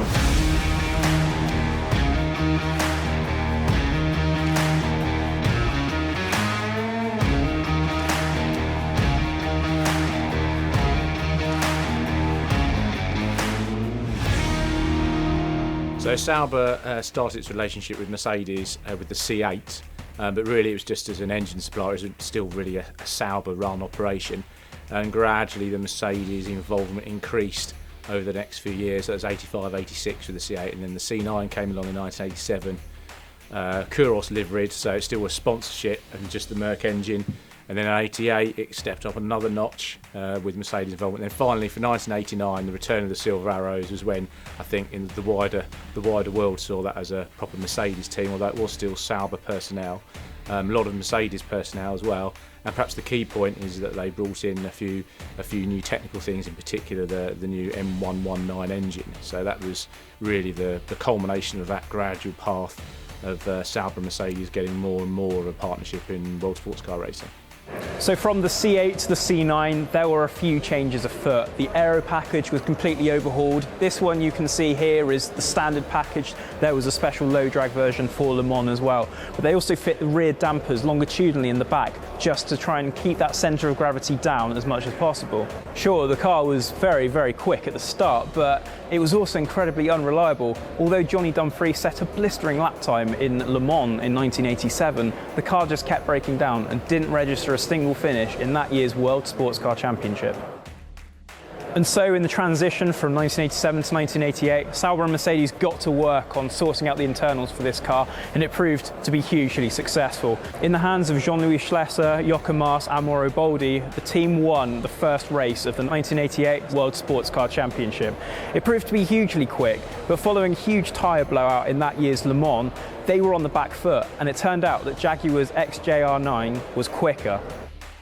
Whenever Mercedes come into motorsport, I think the expectation is always high. From 1914, with their first appearance in, or when they came back to Grand Prix racing, 34, 54, everyone expects them to be a dominant force, or at least at the front straight away, and this was no different. Of course, Group C was very competitive at that time, and the car was familiar. It was fundamentally a similar one to 1988, which had battled Jaguar throughout the World Sports Car Championship, but didn't get to compete at Le Mans because of tyre failures in 88. After having had an accident yesterday night on the straight of the Unodier with a speed of 360 km an hour, for this year, and I'd like to say it's only for this year, we have to withdraw our two cars. So there was no 24-hour experience with the team, so it's very difficult for people to gauge exactly how strong they would have been. So they were a bit of an unknown. It seems strange to look back on it now given the result, but they weren't absolute hot favourites at that point. But the following year, the C9 won Le Mans in the hands of those drivers and won all but one race in that year's World Sports Car Championship, absolutely obliterating the competition. It's a three-way fight between Mercedes, Jaguar and this lone Yost Porsche, the quickest of the Yost Porsches. And Jaguar probably had the edge on sheer pace in the race, but they had gearbox and engine problems, which was an old V12 problem, which seemed to be overcome, but came back to bite them. The Yost Porsche had various problems as well that dropped it out of contention. So really, although all the cars suffered one delay or another, the leading Sauber Mercedes really just that classic thing at Le Mans of staying out the pits more than anyone else. And of course the big strength they also had with the M119 engine, which was the new Mercedes engine for 1989, which was a 32 valve engine compared to the 16 valve the year before, was lots of low down torque, lots of power, but also great efficiency. It was a perfect halfway house between the big normally aspirated engine in the Jaguars and the smaller sort of highly strung turbocharged engine in the Porsches, which is about 3 litres. So it's a 5 litre twin turbo V8. It's a relatively understressed, highly efficient. And speaking to Jaguar drivers now, looking back, the main difference between the cars really was the efficiency of the engine, the punch of the engine, because the actual cars themselves are quite evenly matched. And then in 1990, it had its last hurrah, winning the first race of that year's season, the 480 kilometres round in Suzuka. But in a field of works Nissans, Porsches and Jaguars, Sauber and Mercedes created something truly special to put Mercedes back on the motorsport map. And the two combined once more in 1993 when Sauber made its move into Formula One.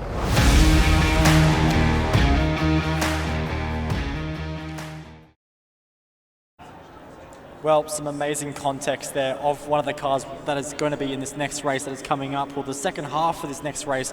As of, if you've just joined us, we are under a red flag situation, but we're about to go back to the green flag. But Bryn, you've got something just on there. Yeah, I've got something here, but I was also thinking about that car there. I mean, that is said it's the poster car, really, isn't it? That car that we just saw, the Sauber, it's a car that, for me, that's Le Mans. That shape, the noise it made, it is a poster car, as you said. It's beautiful. We have got this trophy here. This is what the winners are going to be walking away with. I'm going to lift it up to show you in all its glory. It's a big old thing here. It's a big old bit of timber. It's very nice indeed, isn't it? Would you like to win this? Absolutely, but that's why there's three of them, so they can all share in raising it. Well, you're not allowed to win it. It's not for you. I wouldn't win it anyway. We are off, I believe. We absolutely are underway for the restart here, and it's going to be a much shorter race, so the strategies are different. The car strategies and setups have to be done differently. You can see there's 17 laps on the clock, and Williams Esports, we said they needed to make something happen, and they make something happen almost immediately as they throw it down to the inside. They were down in 9th place when this race was kicking off initially. And look at the contact, one of the Porsches! That was one of the Porsches involved. I think that might have been Keep It Simple. It's very hard to see at the moment, but we'll just get confirmation on that. As you can see, they all run now down into La Chapelle, a very tricky section of corners. And you can see there at the moment, MAD Motorsport still lead, but get in second, inheriting that position from one of the Porsches that went all kinds of spinning. And the field is really changing. We saw SMP Racing, they were a lap down in that first part of the race. They're now in 5th. Absolutely, and it's exactly what we said that we didn't want to happen, and they'll be furious at Keep It Simple. They had one job, which basically get through the first couple of corners, then they can focus on the race with MAD Motorsport, and they've lost that opportunity. It looked like there was this car just piling into the braking zone, just way too late. Concertina effect, they're at the front of it, and they're the ones who got turned around, unfortunately. We were talking about it just before this race went live. We said it's almost a sprint race mentality all of a sudden. It's gone from endurance to sprint race, which is what these drivers are actually used to. This is what they are more accustomed to when it comes to Forza. It's these shorter races. It's a sprint race now. They don't even have to do a driver change at this point. They've already done their driver changes for most teams. And at this point, it's all about extracting the maximum. Everyone's got a second chance. Of course, we saw Kitty Crew, massive contact in that first race. They were in the wall hard. Chance of a result are over.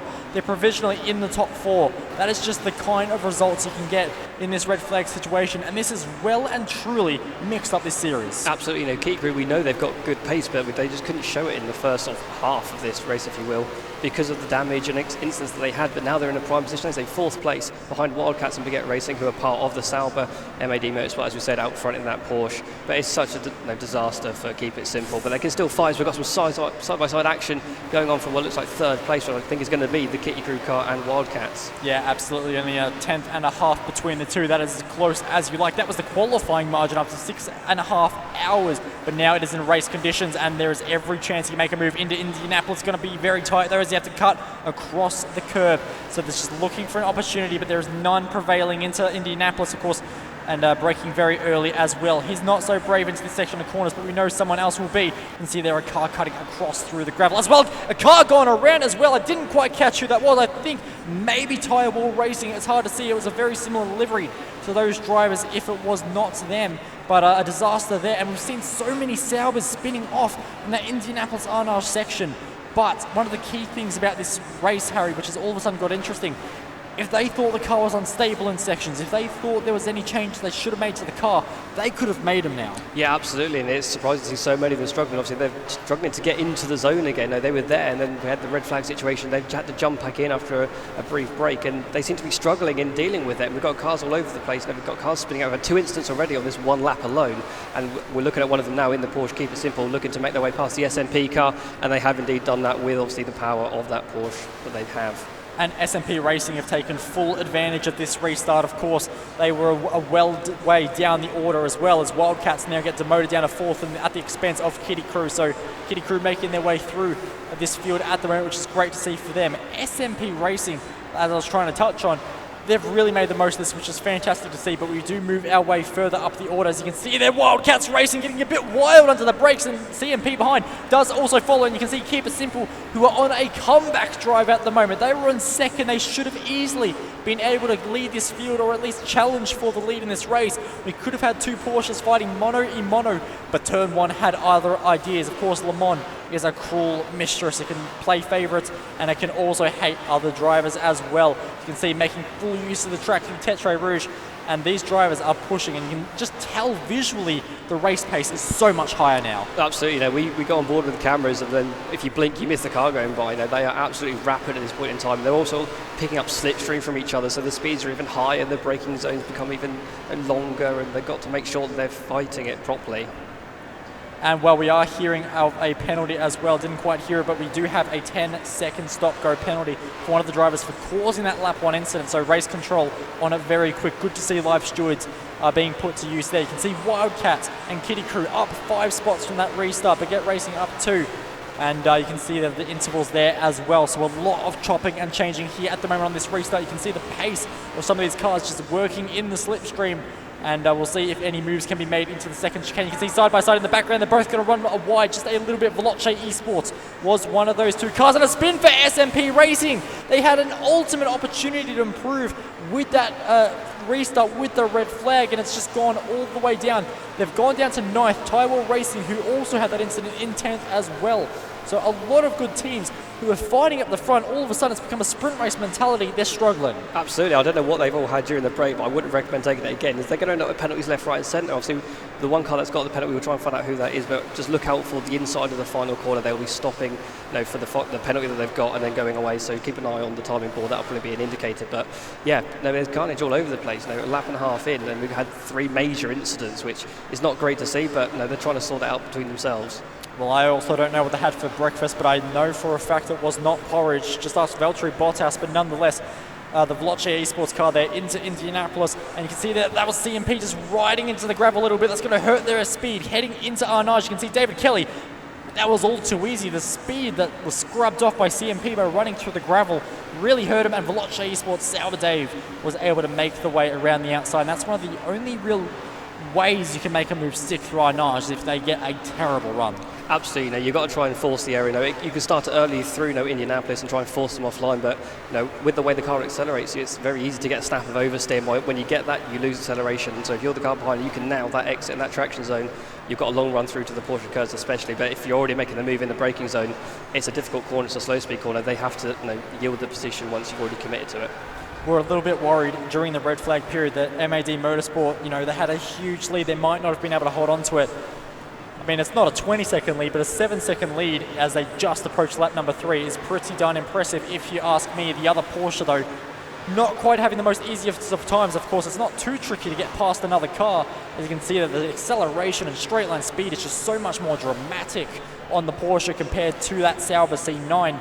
But we know there could potentially be damage on that car. That cops some big hits into turn 1. It is. I think, never say never for these guys, but I think they keep it simple. They're going to be looking to try and get into P2. P1's probably be very difficult unless they make some mistakes, which is unlikely. We saw them drive a flawless first half of this race, so to speak, with that 20-second gap that they had. But at the moment, they're just trying to work their way back through the field, get into P2 and see what they can do, like they did in the first half. But by the time they get there, it's probably going to be too big a gap for them to make any difference about it.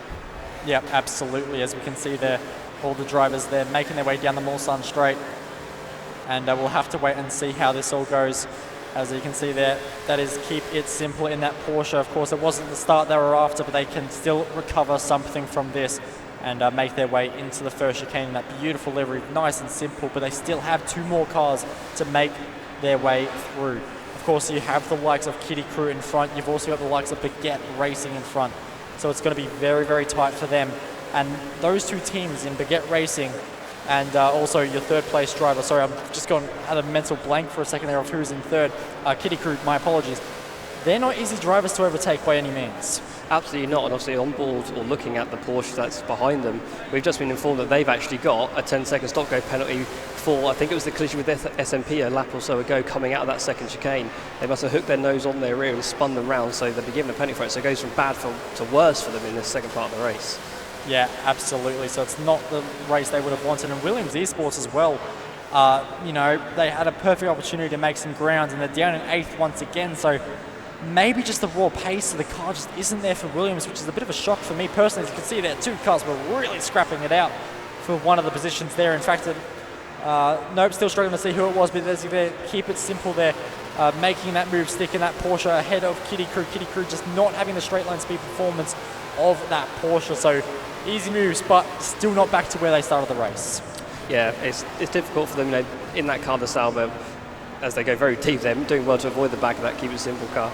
But yeah, no, they're in a position where they can't really fight against that Porsche. But at the moment, they don't have to. They won't know at this stage that that car that's just overtaken them's got a 5-second stop-go penalty. So at the end of the lap, they need to make sure they're not too close to run into the back of it when it pulls over to serve it. But they'll be mighty pleased to see it pull over so they can retake that third position for the time being.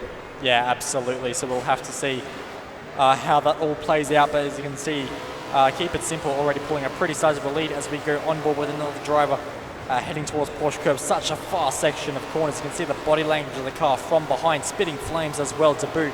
Looks awfully cool. As you can see, the time of day is very, very late here at Le Mans. Veloce Esports looking back at Wildcats, but now we move back up to the front of the field with Keep It Simple, who actually have been reeled in ever so slightly through the Porsche curves. Didn't quite get the margin they probably would have wanted through that section, especially with the Porsche. It's got very good grip as well as acceleration and straight line speed. And then, as you can see, comes into the stop-go penalty hold. So that's the penalty for the turn 1 incident. And doesn't look like there's actually too much damage from that angle, from that initial incident. And you can see it almost tried to preempt when the penalty would end, and I had to restart all again. But that's put them down in 8th place behind Williams Esports. Absolutely, and obviously we've got to take into account that essentially this race that we're looking at on the screen is basically half distance of what it should be because of the red flag incident. So they're running really short on laps to try and get back to P2, which is where they really should belong with that car that they've got. But with the incidents they've had and the trouble they've been getting caught up in, that's now at risk for them, which is going to be a major worry because they were banking on this being a race which they could hopefully win, but at least get second from, and now that's in jeopardy. Yep, absolutely. As we just continue looking at this field and how it is all playing out, and it has to be said, it's been a very chaotic restart to the race. There was a lot going on in that first 3 laps, and as we ride on board with Veloce Esports trying to hunt down Kitty Crew in position number 3 at the moment. For Veloce Esports, the first part of the race probably wasn't the best for them. They were struggling just a little bit. They've really capitalised on this red flag. Absolutely, it's a situation where people are going to benefit and some people aren't, and they're definitely one of the beneficiaries from it, so they'll be thankful for it. But we've still got an awful long way to go. We keep saying that it's only limited to half distance. We're only on lap 4 of that, so plenty of time for these guys to make or break their race still, but they're in a positive position, certainly. Yeah, they certainly are, and very good news for that. But like you say, with the race distance, there is still going to be a pit stop in this race, such as the race distance required. So there's still very much an endurance aspect to this race, and we'll see how this does all go. And it is still very, very spread out at the moment. So actually, for a sprint race, it's a little bit surprising that it has spread out this way. And we'll just see how it all plays. And Veloce just falling back just a little bit into the clutches of the cars behind, perhaps, but it's very hard to tell at this stage. As you can see, all the top few cars are making their way through, and we'll see how this all pans out. CMP, another team that have really made the benefit through this second phase of the race, and it's very tricky to see just who is gaining at this point in time because there are cars with damage from that first corner incident. We don't know if in the pit stops they've really got to make some repairs. Absolutely, it is a risk for them. They've been caught out, whether it was their fault or they've just been tagged in that instant on the first corner, or second corner of that restart. But it's a case of they just got to deal with it now. There's not a lot they can do about it. They've just got to drive the car to the best of their ability, and it'll allow them. Yeah, absolutely, and you can see almost a little bit wide there for Veloce Esports heading through that section of the corners, but nonetheless, keep it out of the tyre wall. That's what you need to do. But what we might do is just throw it down to Bryn, who's on the floor. Thanks very much there, Bo. I'm here with Paul from Keep It Simple to find out what their perspective is really on the restart, because obviously a restart happens, but at that stage they were second, and as we saw on the restart for them, it's not gone to plan. Currently, I think, where are you? 8th. I'm sorry? So for you, your perspective from the restart didn't go to plan? No, not at all. We had a second shot at box and everything got ruined in turn 1. But this is a race that you as a team really have earmarked as one that you can win. Yeah, Tobin's been really strong in this car. And yeah, we had a second shot, and unfortunately we got 2 more penalties after that, so it really didn't help us at all. But looking at it, lap 5 of 17, it's a long, long lap here, so there's plenty of race time to go. We're still talking at somewhere around probably maybe an hour, something like that to go on this one, certainly 45 minutes or so. So there's still plenty of time for you to get these places back. Yeah, little by little. There's a big gap between us and third place, so. Fingers crossed. Yeah. Thanks very much there. Back to Bo and Harry. Going on track at the moment. You can see there the Keep It Simple Porsche wants to make its way back through the field after serving that penalty. You can see they're closing in on the field in front, and well, the pace of the Porsche is something to behold, but so is the pace of these two Sauber C9s side by side down the straight. SMP Racing, one of those two cars. You can see there as they're all scrapping away into the first chicane. Oh, cutting across the nose, and I'm not sure that's going to be looked at too friendly by the by the race steward, sorry. And that was a very controversial move there because he just completely swiped across the nose. And what are your thoughts on that one, Harry? To me, that was not the best move in the world. It wasn't. It was risky and dangerous, and we can see that because of it, the Porsche, Keep It Simple, once again, has got ahead, but straight line speed and under braking, it's been passed by the Sauber. Something I don't think we've seen this race at all is a Sauber passing Porsche. So interesting to see there, but I imagine the Porsche is going to drive straight back past it. But yeah, that instant, it was hard to see from the camera angle we had. The CMP car was over the inside of the curb quite a lot, and obviously as the car's trying to turn, if you knock the front of it, it's just going to get some over rotation, which it did, and they've done well to stop it from crashing completely. But yeah, they were forced into that error, or the mistake it was in terms of the car losing control. So we'll have to, adjudicators will have to take a look at it, see if there's any foul play involved, and if there is, there'll be some penalties handed down. Yeah, we'll have to wait and see. So Keep It Simple now move up in the 6th spot, which is a great move for them. But with that penalty, there is still a huge challenge for them. And the drivers are going to have to now chase down a 3-second gap to the Wildcats car in front. So the Wildcats car is not going to be too easy to pass. And you can see there now with Tyre Wall Racing as well. What a race to say about them. It was not the best restart for them either. Of course, they weren't having an amazing race before the red flag either, but just not able to capitalise with this red flag. Yeah, I think they were the car that got spun round through this part of the track on that first lap that we saw.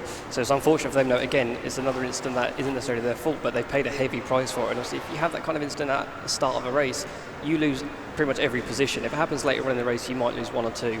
But when it happens at the very start, you're going to be at the back of the field, and it's so hard to make your way back through when you're driving the Sauber, which isn't the fastest compared to the Porsche, but luckily he seems to be racing against similar cars that are Saubers too.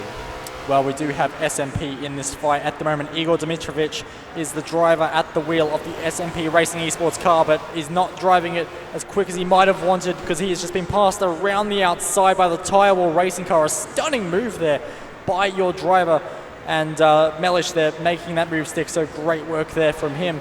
And SMP Racing, I was about to say, we haven't really seen them in too many same car battles so far in this race. Of course, in the first few rounds, they were in different cars completely to everyone else. They went against the grain and really tried to get some good results there. It didn't quite work out for them then, but haven't seen them in fights where it's the same machinery. Yeah, no, this is the first opportunity where they've had that, really, that we've seen, and they seem to be struggling with it, as Drew said, they're down in 10th place. But that move by the Tyre Wall car, I think that's from a driver who's, they've seen what happened on the first lap. I think there's anger-driven. That's an anger-driven move that he's gone around the outside of the Porsche car and said, whatever happens, happens. I'm committed to this, and thankfully it paid off for him. It's a brilliant move. Yeah, absolutely. But for the drivers like Keep It Simple at the moment, they're still trying to hunt down any bit of moves they can. And in fact, the driver they're trying to pass is Jacob Bauke in the Wildcat Racing car, and it is just completely neck and neck. And look at the straight line speed, the secondary burst of speed the Sauber seems to have. The Porsche really bites out of the corner, but it doesn't bite under brakes, does the Sauber C9, because he's going to overshoot, and that could leave him a little bit vulnerable to Williams Esports as well. A 6th place for Williams at the moment, but a top 5 sounds a whole lot better. So can they make it stick? Of course, this is Sauber versus Sauber, so there won't be any differences in straight line speed between the two cars or manufacturers this time. It is all about how the driver can make it happen. But the Williams car actually not getting the run I kind of expected it to. So the Wildcat car holding strong, and of course it's Jacob in the car who has a slightly sore arm because of a cheese rolling incident. Yeah, I've heard about this incident, and it's one that just makes you think, what, how, and why, essentially. But yeah, he's doing well, racing with an injury that he has. We saw him in some of the earlier races where modern prototypes, he drove a fantastic stint of closing in on cars that were battling higher up. And he's now in a position where he's going to have to show some defensive skills against that Williams Esports car, which is looking particularly races. They both go wide at the Mulsanne hairpin. Thankfully, both of them do it, so no one really gains anything, but the Williams car trying to get the better traction, now tucking into the slipstream, so he might be trying another one of those dangerous moves they seem to like down into Indianapolis. Yeah, hopefully this one goes downhill in a whole different way though, and he'll be hoping he gets the better of Michael Coyne here for Williams Esports. And of course, some of the challenges that come, of course, if you're racing with an injury, they've actually had to turn the force feedback down on his wheel, so he'll actually have a lot less detail in the steering, so it can be a lot harder to correct in a lot of situations, but doing a stunning job nonetheless at the moment. You can see the Williams Esports car just out braking itself into Arnaz just a little bit, not able to actually hold it into the apex as he would have liked, so not ideal. But for the Keep It Simple car, it's already 3 seconds up the road and hunting down that top 4 finish. Yeah, absolutely. Using that car advantage that they have to try and basically just claw back to P2, it's all they can really hope for at this point. But it's still a long way for them to go. Baguette Racing 15 seconds behind the leader, Keep It Simple 32 seconds behind.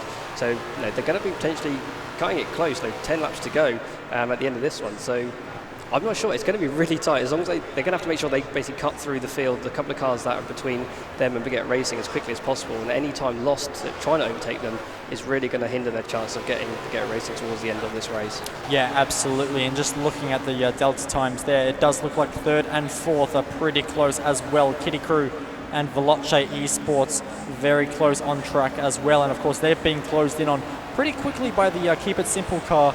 But of course, Keep It Simple have the challenge of a pretty big gap in between. It's about 8 seconds at the, it's about 3 seconds at the moment. Kitty Crew Racing and the Veloce Esports separated by just 0.4 of a second, and are soon to be joined by that Keep It Simple car. So that's a battle to keep an eye on as well for 3rd spot. And the interesting thing about 3rd spot is, of course, it's the last position where you do get prize money. Of course, $3,000 for your race winner in this event, $2,000 for 2nd place, and $1,000 for 3rd, 4th place.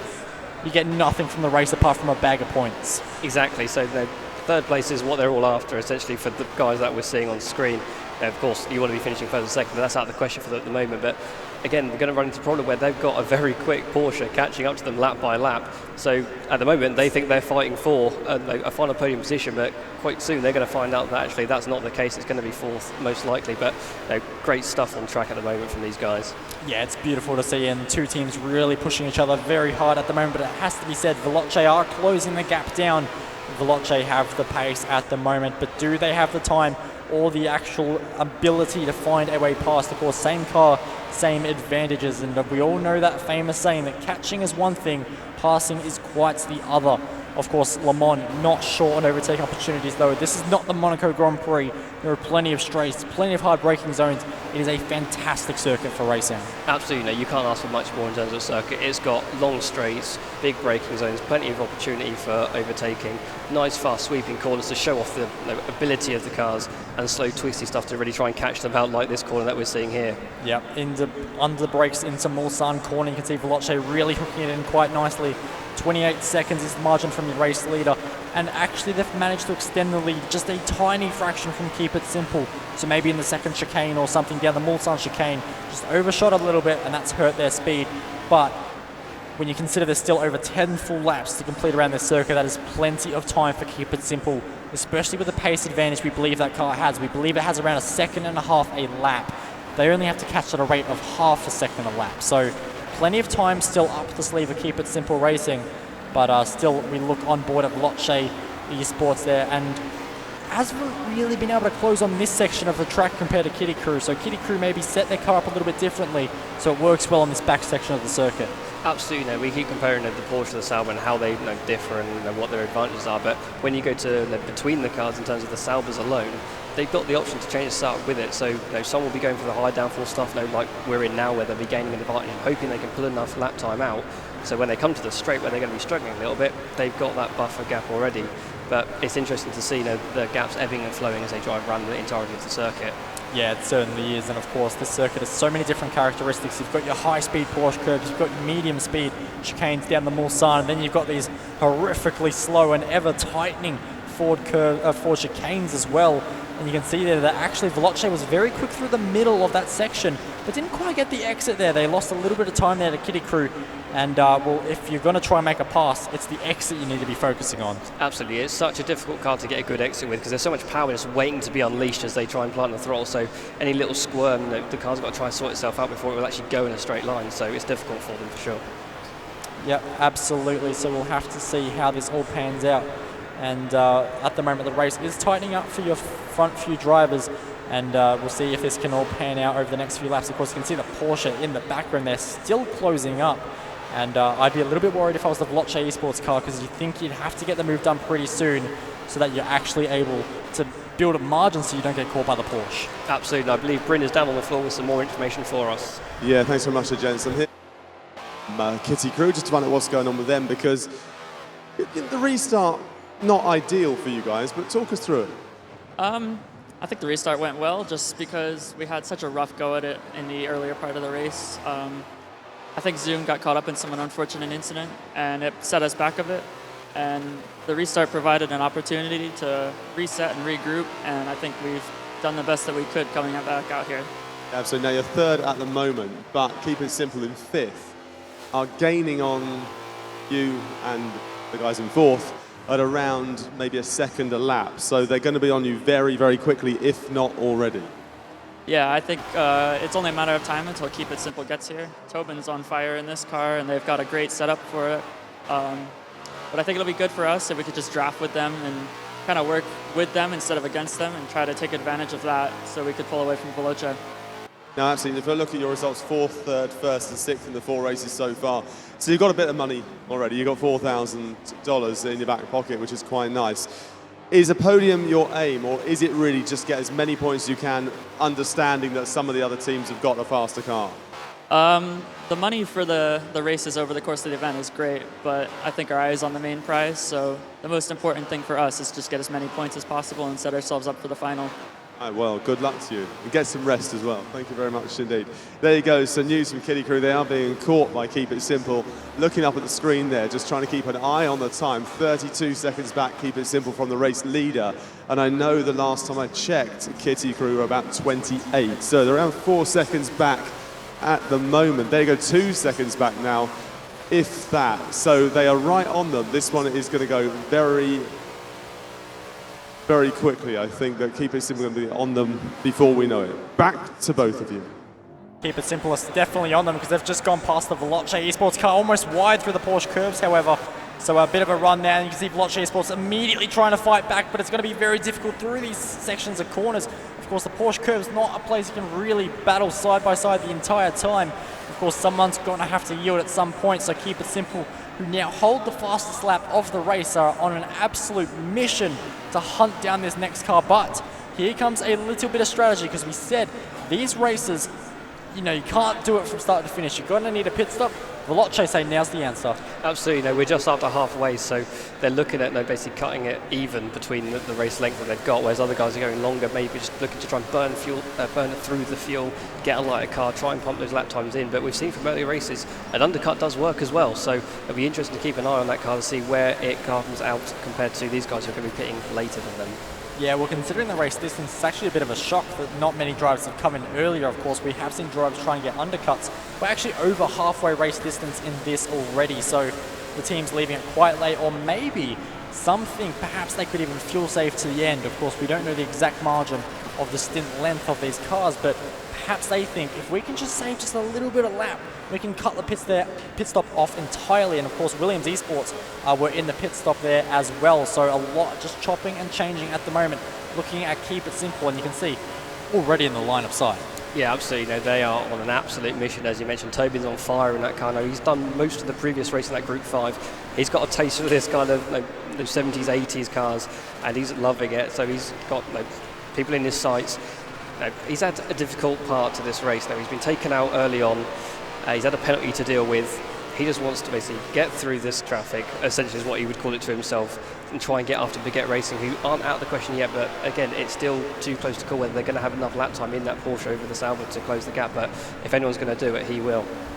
Yeah, absolutely. I mean, that's the challenge. Is, of course, they know they've probably got the pace advantage over Baguette Racing, but as the gap stands, it's currently 12 seconds, and Well, let's face it, the laps are counting down, so time is running out, but it's not running out for Keep It Simple to get past the Kitty Crew car side by side. Felipe Roberto doing everything he can to resist the charge of the inevitable pass, perhaps, of the Porsche down the inside. That was about as clean a move as you could ever ask for into Mulsanne corner, so great work there by the Porsche driver to make his move stick. And no sign of a lockup, no sign of oversteer, no sign of anything. That was textbook stuff. Absolutely, no, he's completely in the zone though. He's nailing every braking point, even when he's going for overtakes.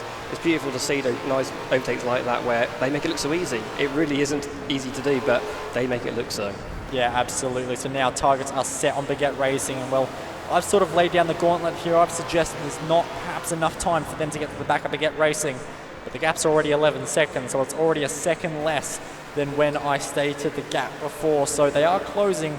It's going to be tricky though, and pit stops will play a factor, of course. If the Porsche is going so much faster, there's every chance it's using more fuel per lap, and that could result in a slightly longer pit stop as well. So for this Porsche, it's up against it, but it's not out. Absolutely, and I'm looking over at the Baguette Racing team, they look a little bit worried, as obviously this is the third race in a row potentially where they're going to lose a position right at the end of a race, and they will not want it to keep happening, so they're building a bit of a reputation for basically giving a position away towards the end of the race. Obviously not for free, though, they're fighting for everything they can, but what can they do? If that Porsche comes rampaging up behind them, they're going to be pretty defenceless, let's be honest, but it's coming into the pits for their pit stop now, looking to get that undercut that we've seen be so effective in other races. Yeah, absolutely, and there's another car following into the pits as well. I've got a hunch at the moment that might be the Keep It Simple car, so we'll have a wait and see. And you can see the fast lap there, 3:16.8, so very strong pace there. And you can see any pit stops, Baguette Racing in the pits, Keep It Simple, Kitty Crew. It is a flurry of activity in the pit lane at the moment, and lots of teams taking the choice while they have it. Of course, Veloce Esports for that very early pit stop for them. Where are they going to cycle into all of this? Because I was a bit worried for them. They came out 6 seconds behind the car in front, so I was worried about traffic, but it looks like they have managed to escape that nonetheless. Wildcats coming to the pits, so do Tire Wall Racing. So the next driver that has already taken their pit stop, is Veloce Esports. You can see Baguette come out of the pits, and Keep It Simple out of the pits as well. And we're just waiting for the gaps to update to see what they are, and we'll see how it all pans out. But you can see there just behind was Kitty Crew, so they have not managed to jump anyone in the pit, so it's all as it was just about. But I have to say, I think Veloce might have just lost out a little bit of ground in position number 5 at the moment. Williams Esports into 6th, Wildcats down to 7th with their pit stop, so it's all kinds of chop and change, and you can see a lot going on at the moment, but there are still a few yet to take their pit stop, most notably MAD. Absolutely, and so with that pit stop phase, for most of the cars coming to an end, it looks like Veloce car right behind the Kitty Crew car. Now, they've got warmer tyres at this stage. They're going to be looking to try and make the move early while they've got the advantage. Obviously, as the race goes on, as the laps go by, that Kitty Crew car comes up to temperature and makes it harder for them to make the move. But here we can see them trying it. Yeah, they are indeed trying it. It's going to be a little bit tricky, but of course they're a little bit more up to speed. Tyres are up to temperature, brakes are up to temperature, and you can see just the difference the rear tyres can make there. In fact, the Veloce driver in the car at the moment actually had to get out of the throttle to make sure there was not contact made. They'd rather be clean than make a bit of a bump and run. So very, very good racing there. Nice race car by Veloce to make sure they pick up no penalties. And I mean, at the end of the day, the less penalties you get, the happier your race weekend goes. Absolutely, as we got the Veloce car once again steaming in under brakes, getting very close to the Kitty Crew car, trying to get a good exit now. This is the key, getting a good exit. They look pretty equal, unfortunately, for the Veloce team. They have the benefit of the slipstream. They've got the big breakers zone coming up with the Mulsanne corner, but they look a bit too far to make it work on this time around.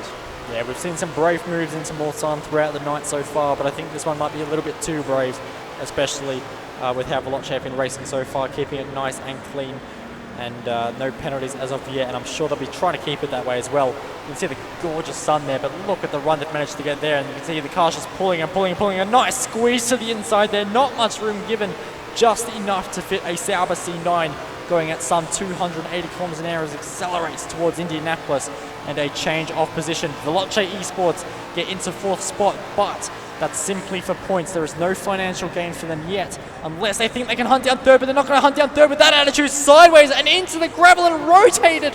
So all of a sudden, Veloce go around, and that is a nightmare for them. Kitty Crew understandably get the position back, and they're pretty lucky. There's a fairly sizable margin back to Williams. Absolutely, you know, they made a mistake. They've done the hard work. They made the move. They're getting squeezed to the inside on the run into Indianapolis. A couple of 100 miles an hour being squeezed to the wall, and he kept his foot in. That's brave, but he made the move and then locked up coming through the fast right-hander.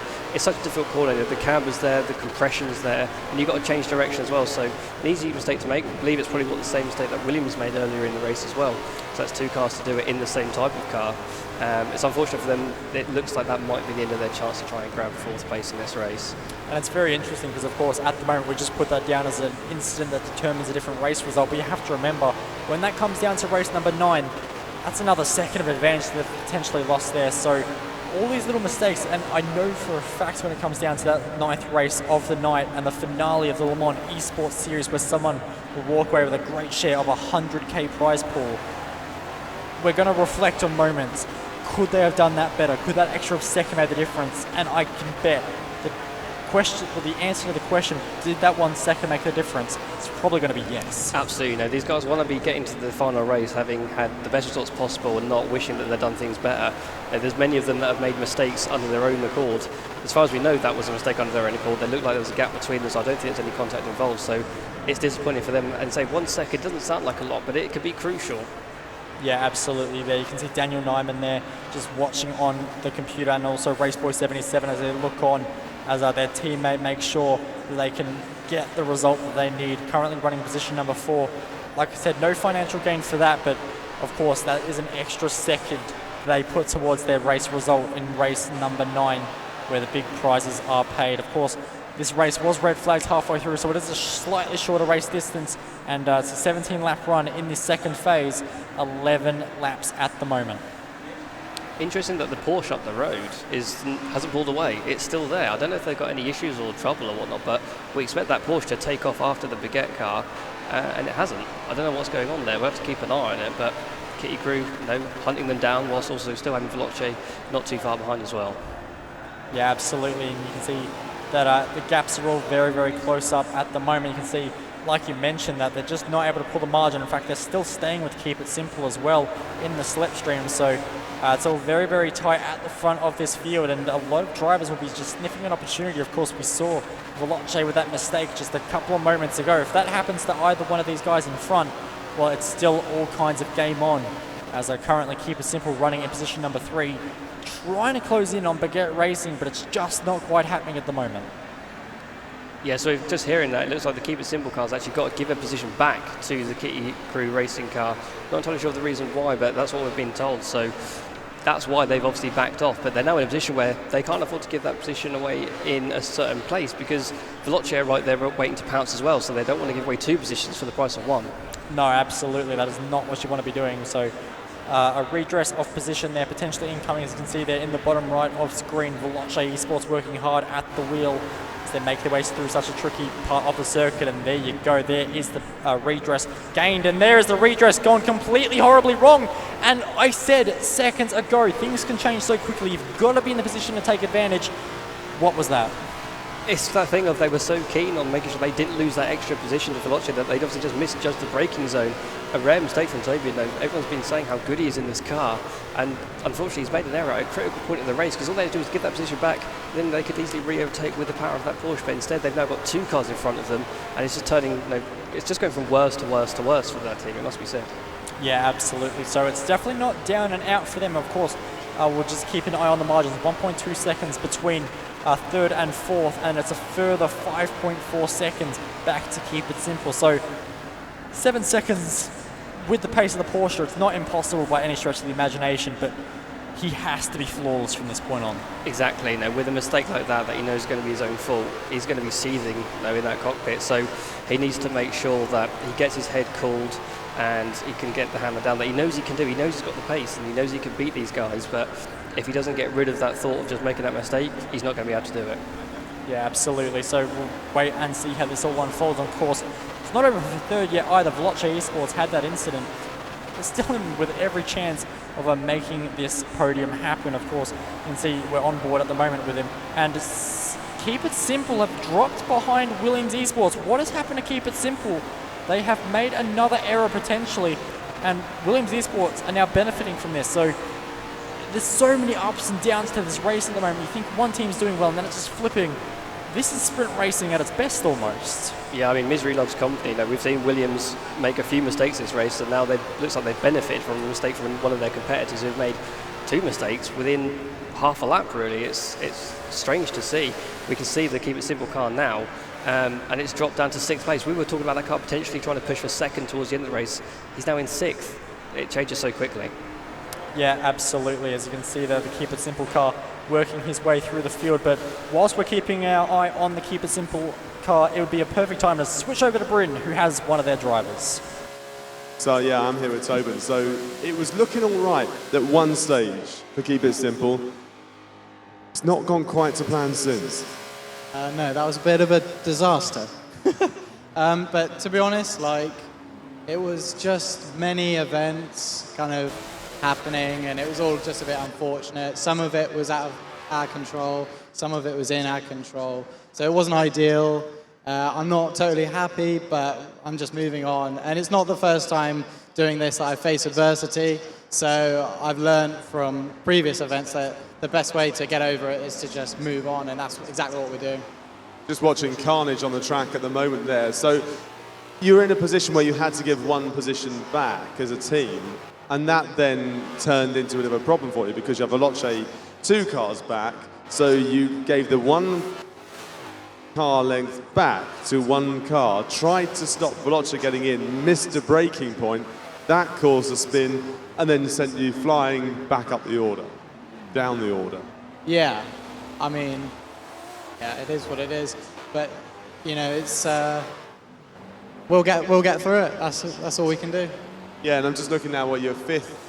I'm just trying to see the gap. So 50 at the moment, and we've still got 4 laps to go. So we're still kind of around 13, 14 minutes to go. So still plenty of time.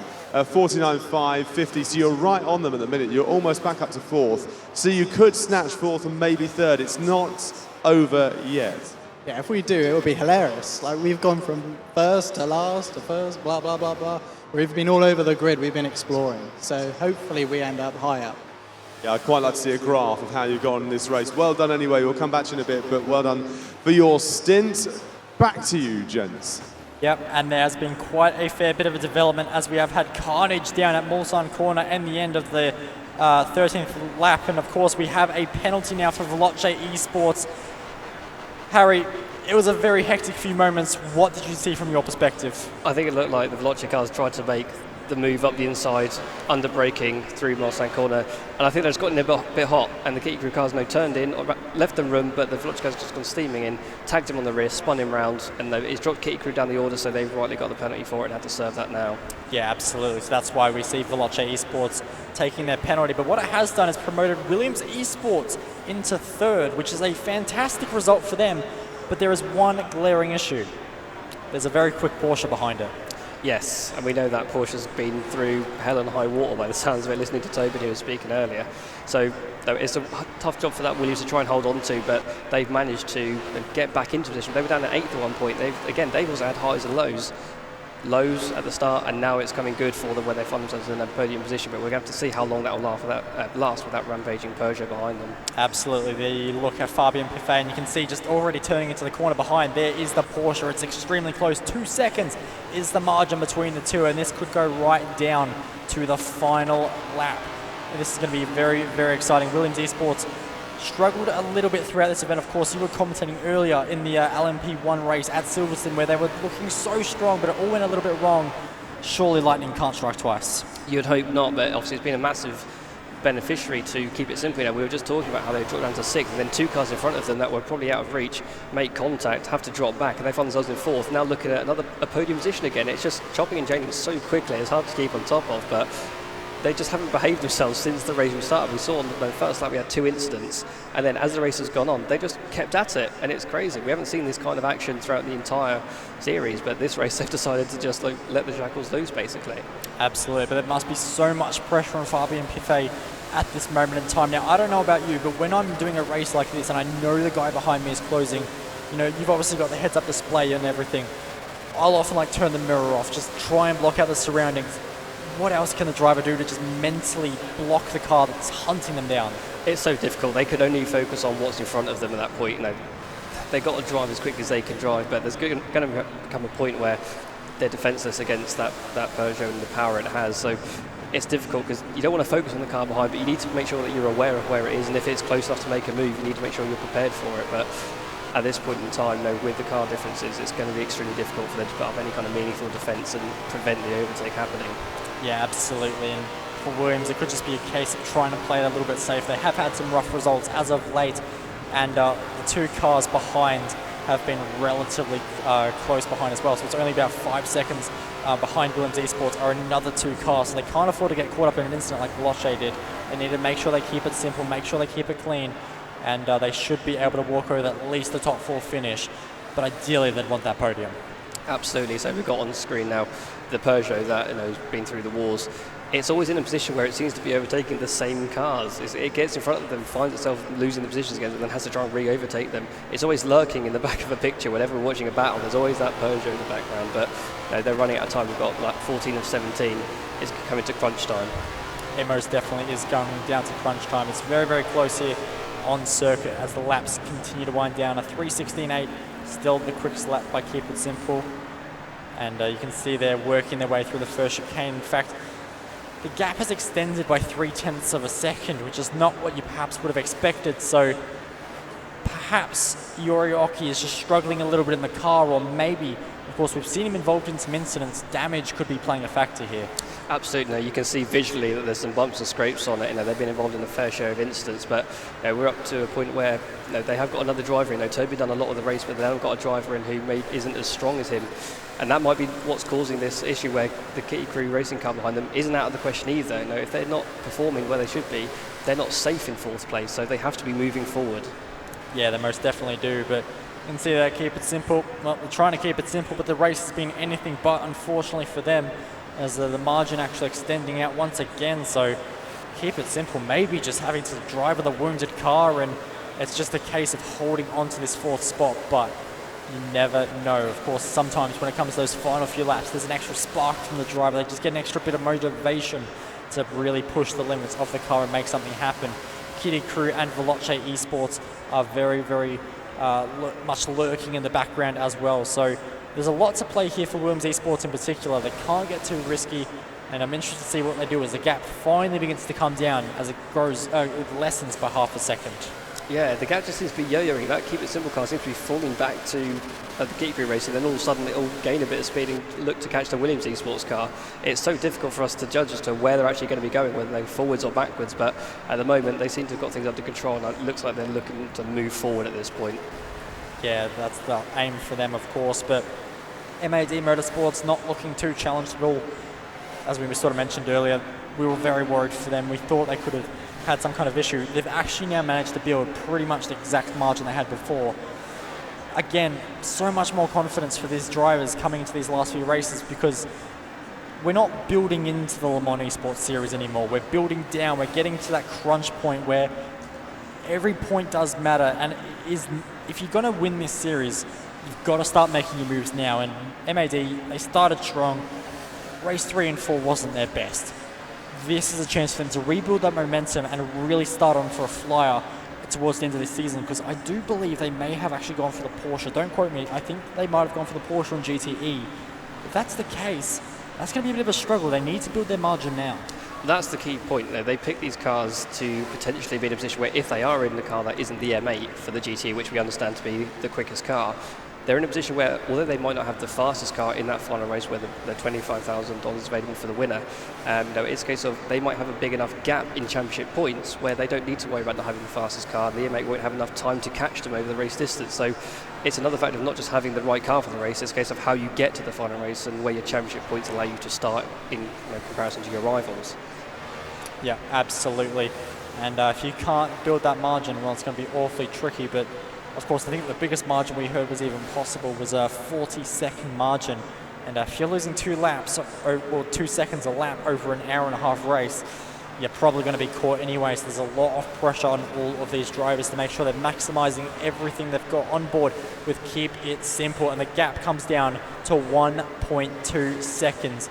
And that's a dangerous territory, 1.2 seconds, because that's the margin where you start to get, all of a sudden it's going completely wrong for Williams Esports. There's so many times involved in battles, they just make little mistakes and they just lose positions. Is there something perhaps not gelling in Williams Esports? Is there something perhaps they've not prepared racecraft or other situations, they're focused too much on hot lapping? It's very potential, but at the moment they're in the slipstream of that Peugeot, looking to try and fight back if they can. They're going to be going up the inside into the braking zone of the first chicane down that Mulsanne straight. They get the position back, so although they've made the mistake, they are still in the fight with that car. But again, we know that the Porsche is incredible in its acceleration, so it's just going to drive straight back past it as we see, but it can tuck into the slipstream, try and make that move again. But that's the first mistake we've seen in this race for Williams that's actually been due to pressure. I think it's the third mistake overall that we've seen, but that's the first one that's been forced, and it's you can't allow that to happen. You can't show weakness by just driving off the circuit, making a mistake as somebody comes driving up behind you.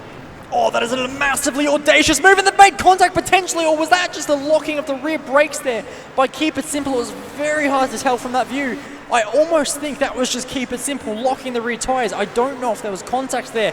Regardless, that was a monster move by Williams Esports, but is it going to be enough? As they run side by side, heading towards the Mulsanne corner, the Sauber seems to have the legs on the Porsche, which is not quite what we expected. Under brake so heavy, Williams locks up, Keep It Simple locks up even worse, side by side up using track limits. But Keep It Simple did manage to hit the gravel there, which is going to kill their exit. Williams a little bit of breathing space, but what I was alluding to before was that all of a sudden they've not got to defend for maybe 2 laps. It's 3 long laps at Le Mans, and that can equal almost 10 minutes of having to defend from a much faster car. Absolutely. And going back to what all started that, I think there was contact going into that second chicane. Obviously we saw not the Peugeot, the other one. What's the other car? Porsche. Sorry, yes. Yes. Yeah, we saw the contact basically went in deep, ran the outside, I think, to try and stop them going too deep. They cut across the inside, caught the front end of the car that they were overtaking, and that's what caused the big oversteer and all the smoke that we saw. But then both of them going deep into that Mulsanne corner, the Peugeot, completely all 4 wheels locked up, and as you say, caught the gravel, so they couldn't get the run out, which is probably for the best because they had extended the corner on the way in and the way out, so it wouldn't have counted either way. But they live to fight another day, and they're still closing that gap once more. Yeah, they absolutely are. We know that Porsche is so much faster. We know it's got the potential to get past that Williams Esports car, but the pressure comes down, so they've got 1 lap to do it. That is mono in mono, head-to-head challenge. This is what the Le Mans Esports Series is all about. Race number 9 should all go well, should essentially come down to the teams all scrapping it out in the final few laps for that massive prize. This isn't for the massive prize, but it is a spot on the podium in this race, which also comes with $1,000 on the line. Provisionally, Williams Esports have not had the best start. They've had 5 races so far, including this one, and they've all had their moments. This race in particular, I think we've seen more incidents than any other race for Williams Esports, and it's potentially going to be their best finish. Keep It Simple need to keep it simple. They need to keep their apexes. They need to keep their braking markers in check. They need to make sure they maximize everything, because the Porsche's biggest strength is going to come on this next straight. If they're not close enough to capitalize immediately, that can throw them off all the way down to Mulsanne. Yeah, they need to pick their point carefully, because we've seen already from the lap before that Porsche can get such good drive, it can overtake at the early part of the acceleration phase, but as soon as it gets past and that Sauber tucks back into the slipstream, it comes flying right back, and under the braking it seems like the car's good and the driver's extremely confident to try and make the move. So they've got to try and weigh out what their best option is, and they've got 2 laps to try and work out what their best tactic is to get that position and keep it. Yeah, this is going to be 2 very long laps if you're a fan of Williams Esports, which I know a lot are here today, a very big team with a lot of fans around the world. So for those who are cheering on Williams Esports, you better get loud, because they need some support right now. Because right now, Keep It Simple are closing rapidly. That Porsche has pace, and it's just bit by bit reeling it in. We've seen many times it's tried to get the move done, it's locked up, it's overshot, it's just not made the apex. Keep It Simple, this is the tricky part for them now, is they know they've got the pace, they know they've got the potential, they just need to hook it up. So now as the Porsche just continues to hunt down, and you can see the overspeed there, he's got a much better run as they head towards Mulsanne, side by side, mono in mono, between the Sauber and the Porsche might have just about cleared it now. Keep It Simple are into 3rd. Is there anything the Williams can do? He's going to have to go very late on the brakes. You can see they're both just squirreling just a little bit, but Keep It Simple make the apex, get the exit, and that could potentially be the absolute maximum they can do. So Keep It Simple need to just run away from this, and Williams need to make sure they run away from this.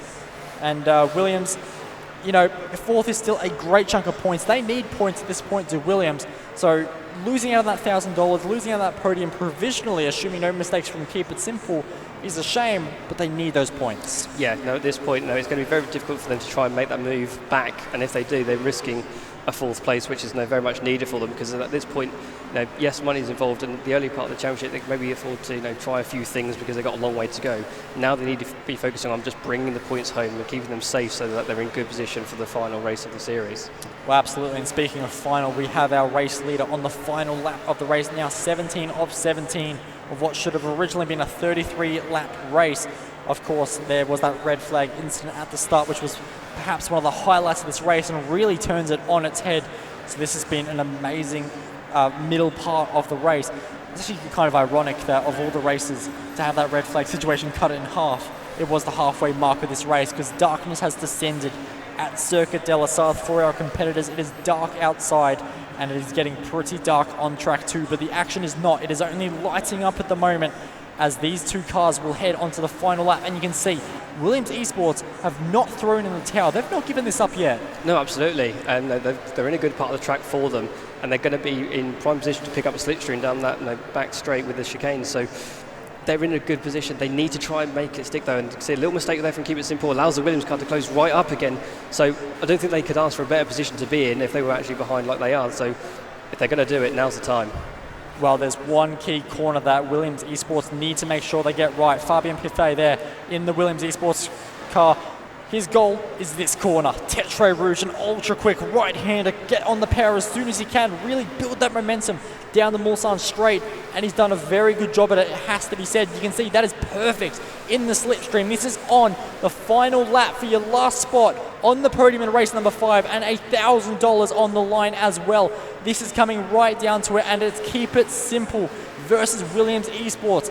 Williams, one of the juggernauts, it has to be said, of sim racing down the inside. It's going to be door-to-door contact just about into the first chicane. Holds it around the outside, gets the momentum as well as they fire down the second phase of the chicane. Now the Porsche should have the acceleration out, but the Williams is going to get that secondary burst of slipstream here. So you can see the Porsche just edging forward, but then here comes that gorgeous V8, naturally aspirated in the Sauber C9, just powering back.